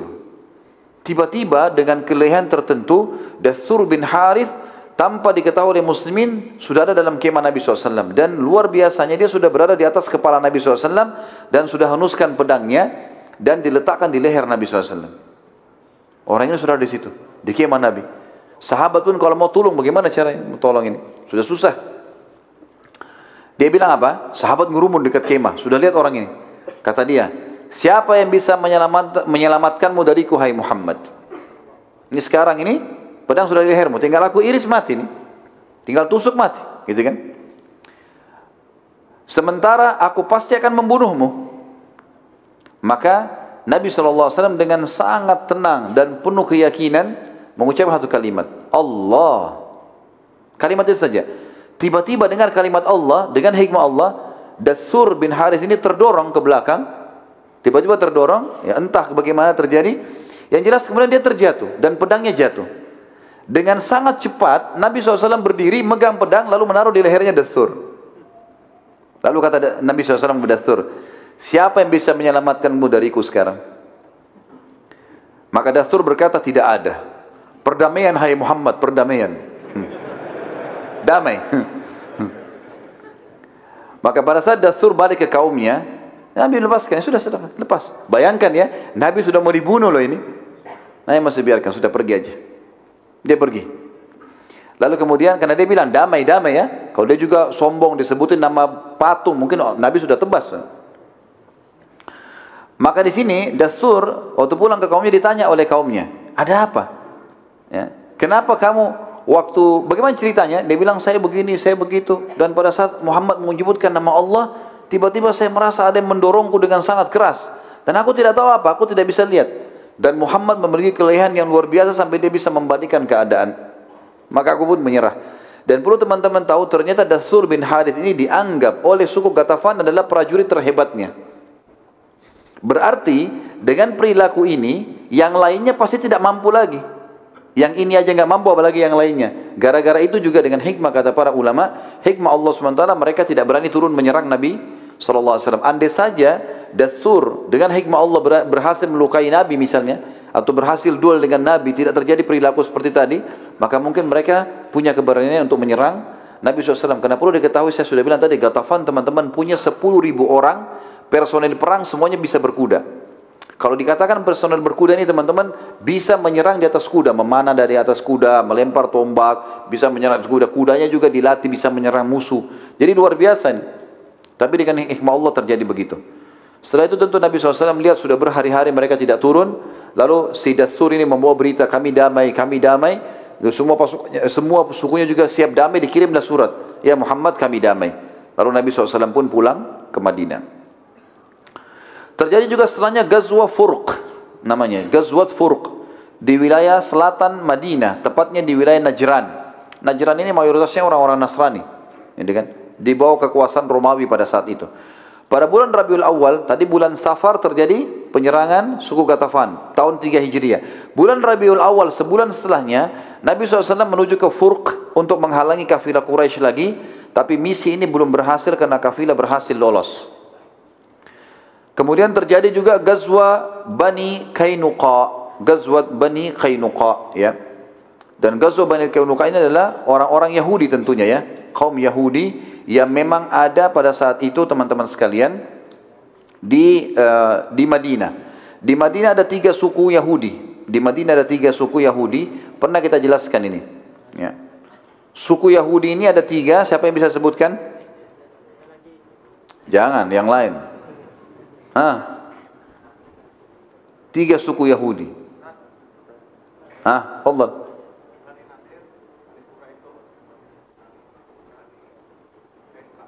Baik, ahsant. Ini pentingnya majelis ilmu harus hafal ini ya. Jangan cuma masuk sini keluar sini, tutup yang ini. Biar dia tinggal di dalam. Jadi 3 suku Yahudi, Qainuqa, Nadir dan Quraidah. Sering kita ulang ini. Dan ini perlu diketahui teman-teman karena mereka yang hidup sezaman dengan Nabi SAW. Dan setelah itu banyak Yahudi sekarang menyebar dari 3 suku ini. Seluruh dunia, kebanyakan dari mereka. Gitu kan? Baik. Suku Yahudi ini tiga-tiganya diusir dari Madinah. Dan mereka nanti menuju ke Khaybar, lalu mereka diusir dari Khaybar, keluar dari Jazirah Arab di zaman Umar bin Khattab. Nanti kita akan jelaskan panjang lebar semua masalah itu. Dan jelas, mereka dikeluarkan dari Madinah karena ada sebabnya. Selama orang kafir di wilayah Muslim tidak buat masalah, tidak akan diganggu. Dan itu subhanallah sudah menjadi sebuah sorotan mata di dunia ini. Semua orang tahu. Kalau negara itu mayoritas Muslim, non-Muslimnya tidak diganggu. Kalau kita balik, Muslim yang minoritas sudah umum kalau ditindas, gitu kan? Itu subhanallah terbukti dalam fakta sejarah. Ini juga terlihat di depan mata. Orang-orang Yahudi di Madinah selama tidak buat masalah, Nabi SAW tidak ganggu sama sekali. Termasuk tadi ada Salam bin Mushkim, pimpinan mereka, yang mau coba bantu Abu Sufyan. Nabi tahu, tapi Nabi tidak hukum karena Abu Sufyan tidak berhasil masuk. Kalau berhasil masuk baru dihukum, gitu loh. Suku Qainuqa ini teman-teman sekalian salah satu suku Yahudi yang pertama yang diusir, ya, suku pertama Yahudi yang diusir oleh Nabi SAW, ada sebabnya. Kalau saya ibaratkan meja ini kota Madinah, yang saya sedang di depan saya meja ini, ada benteng Madinah mengelilingi kota Madinah, tembok yang tinggi dan ada pintu gerbangnya dari muka dan belakang, biasa dibuka di waktu tertentu, pagi, malam ditutup. Di dalam kota Madinah teman-teman, setiap suku juga punya benteng-benteng. Setiap suku juga punya benteng. Ini ada benteng, ada benteng. Termasuk 3 suku Yahudi itu punya benteng. Qainuqa punya benteng sendiri. Di dalam benteng mereka ini teman-teman, semua rumah sukunya, satu sukunya, dalam ada pasar, ada sumur, ada peternakan, ada luar biasa. Seperti satu kota. Kota di dalam kota gitu. Gitu kan? Jadi semua begini. Jadi musuh-musuh pun tidak bisa menyerang mereka. Seperti itu. Dan nanti kita akan lihat bagaimana Nabi SAW mengepung benteng-benteng mereka. Suku Qainuqa ini dan suku-suku yang lain, kalau pagi mereka buka pintu gerbangnya untuk memberikan kesempatan orang kalau mau belanja di pasar. Rupanya ada satu orang muslimah, sahabiat Nabi, masuk ke toko emas. Punya salah satu anak muda Yahudi Qainuqa. Rupanya wanita ini bercadar, mau beli emas. Gitu. Digodai oleh penjaga toko ini, yang pemilik toko orang Yahudi. Suruh buka cadarnya, dirayu-rayu. Sahabatnya ini tidak layani. Waktu dia lihat godaan ini mengganggu dia dan sampai dia mau keluar, rupanya dengan sangat lihai si Yahudi ini, dia mencantolkan, dia mengejar dari belakang, dia mencantolkan besi tajam, ya, besi yang tajam kayak kail, yang akhirnya waktu sahabat ini jalan, sobek bajunya. Dan karena dia tidak tahu kalau itu terpasang, maka sobek dari bawah sampai ke atas bajunya, sobek, kelihatan auratnya. Gitu kan?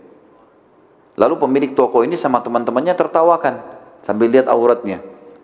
Lewat satu orang sahabat Nabi laki-laki, kemudian sahabatnya lihat si Yahudi tadi. Dia tahu ini pemilik tokonya siapa. Dia juga kebetulan mau belanja di pasar itu. Dia bawa pedang.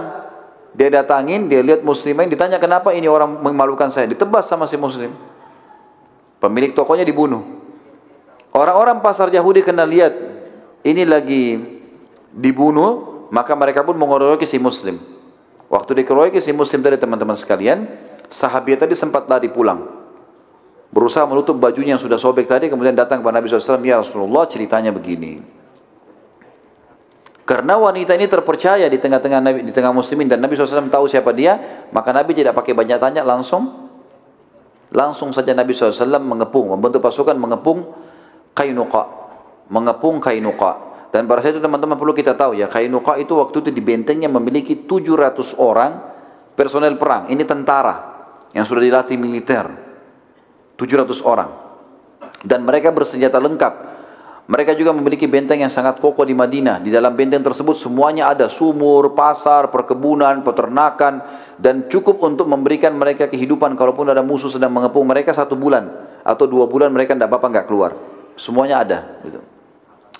Qainuqa waktu mengetahui Nabi SAW mengepung mereka, cukup kebutuhan itu 1 tahun ya, bukan 1 bulan, 1 tahun. Di riwayat mengatakan begitu. Waktu Nabi SAW mengepung Qainuqa dan meminta, Nabi minta yang membunuh sahabat tadi, muslim tadi, semua yang ikut partisipasi membunuhnya di pasar, serahkan kepada kami. Itu saja.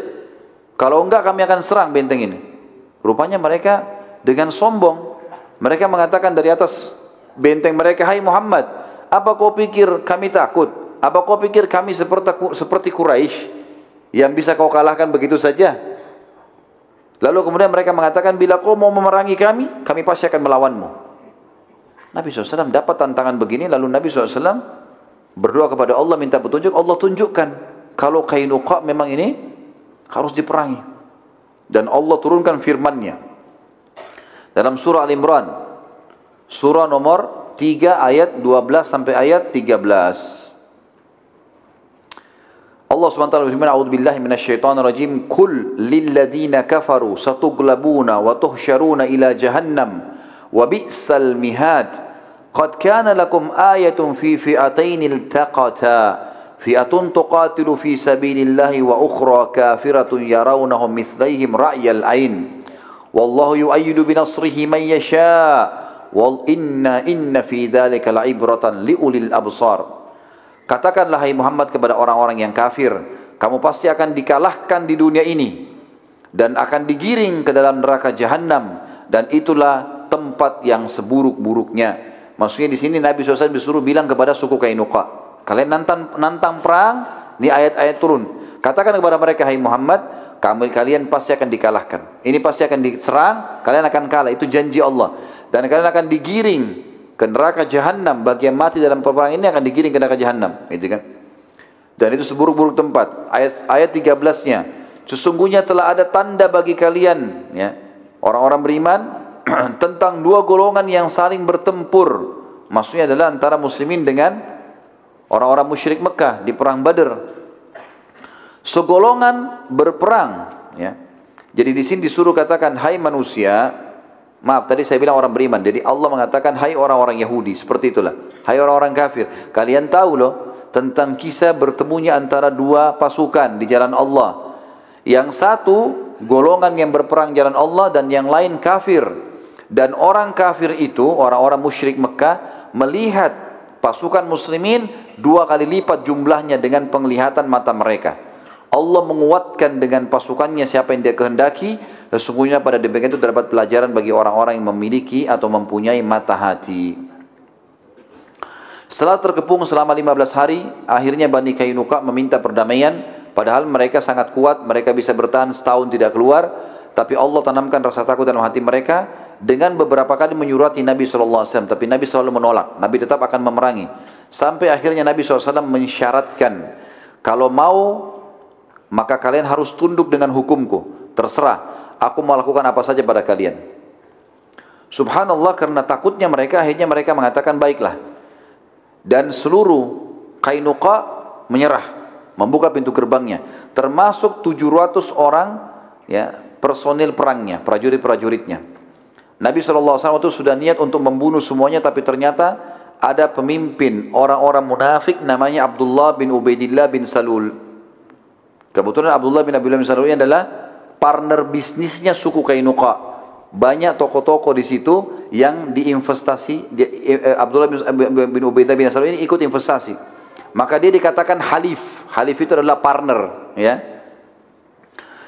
Waktu itu Nabi SAW sudah niat, ini harus dibunuh. Karena mereka memang sudah turun dengan hukum Nabi SAW. Ternyata Abdullah ini datang, bin Ubaidillah bin Salul ini, lalu dia mengatakan kepada Nabi SAW, ya Rasulullah, berbuat laiklah pada sekutu-sekutuku, gitu kan? Dengan kalimat kasar, ya. Nabi SAW membalikan wajah darinya. Abdullah terus mendatangi Nabi SAW dan terus memohon sambil mengatakan, wahai Rasulullah, berbuat laiklah pada sekutu-sekutuku. Ya, apakah engkau akan membunuh 700 orang sekaligus dalam satu hari?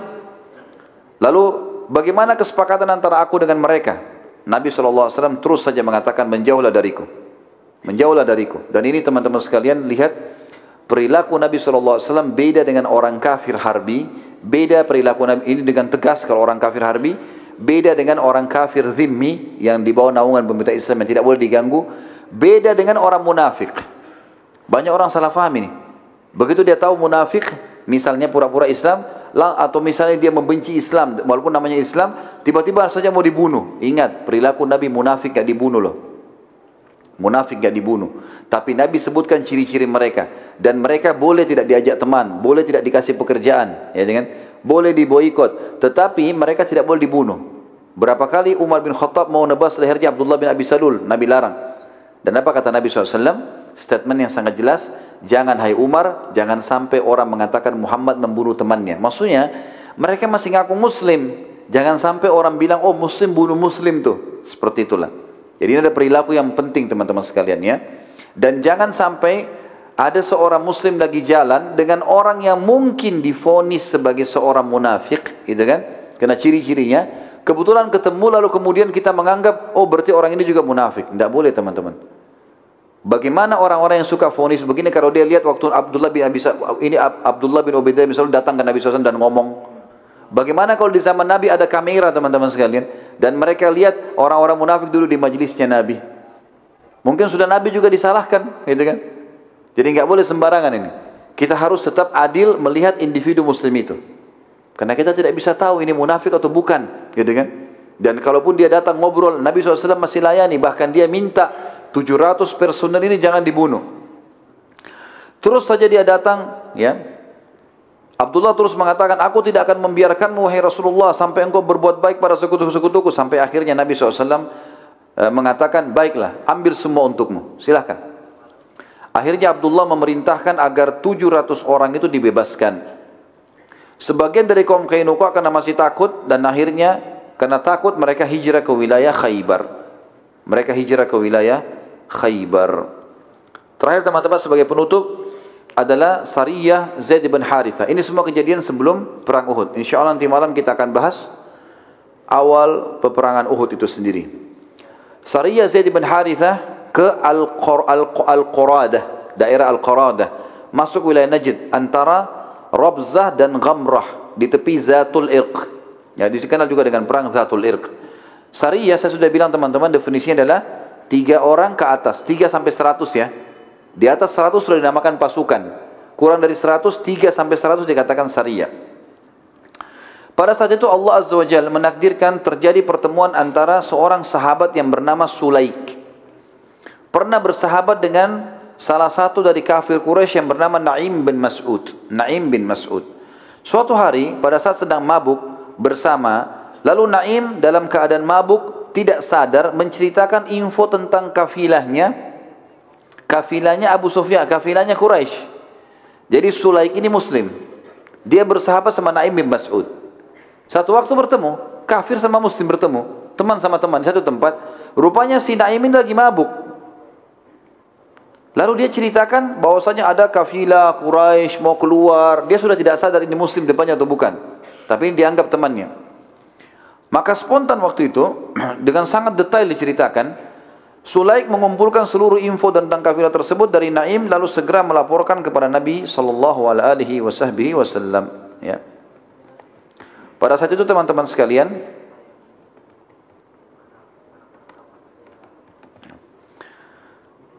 Nabi SAW segera mengambil keputusan membentuk Sariyah yang dipimpin oleh Zaid bin Harithah radhiyallahu anhu. Zaid bin Harithah adalah dikenal dengan dulunya anak angkat Nabi SAW, Harithah, Zaid, dan ini dijadikan pemimpin dalam perang ini. Pada bulan Jumadil Tsaniyah tahun 3 Hijriah, Nabi SAW mengutus Sariyah dipimpin oleh Zaid bin Harithah dengan pasukan kurang lebih 100 orang berkuda bertujuan menghalangi kafirah tadi Quraisy yang dipimpin oleh Safwan bin Umayyah bin Khalaf, Huwaitib bin Abdul Uzza dan Abdullah bin dipimpin oleh Safwan bin Umayyah dan Huwaitib bin Abdul Uzza, kafilah itu. Kemudian ada juga satu orang dari Quraisy yang ikut di situ, pimpinannya Abdullah bin Abi Rabi'ah. Dalam kafilah tersebut terdapat cukup banyak harta terdiri dari bejana perak dan yang bernilai kurang lebih satunya 3.000 dirham. Jadi benda-benda yang sangat mahal. Petunjuk jalan Quraisy bernama Furrad bin Hayyan al-Ajali, Furrad bin Ayyan al-Ajali, yang menuntun Quraisy melalui wilayah Zatul Irq dan memasuki wilayah Irak supaya menghindari Madinah. Pada saat itu Zaid bin Harithah berhasil menemukan mereka dan berhasil mendapatkan kafilah lalu menyerang, tapi sayangnya ya, kafilah tersebut berhasil meloloskan diri, terutama pada saat Zaid bin Harithah sibuk melawan prajurit-prajuritnya. Mereka berhasil melarikan kafilah-kafilah tadi, ya. Yang ditawan oleh Zaid hanya pemimpin kafilah yang bernama Furrad bin Hayyan al-Ajali. Saat Furrad bin Hayyan al-Ajali dibawa ke hadapan Nabi SAW, Nabi SAW menawarkan Islam. Kalau dia tidak mau maka akan dibunuh. Maka ia pun akhirnya memilih Islam. Dia memilih Islam dan dianggap misi ini tetap dianggap berhasil walaupun tidak sempat mendapatkan kafilah karena Zaid bin Harithah menawan pimpinannya dan pimpinan kafilah masuk Islam. Allahu alam.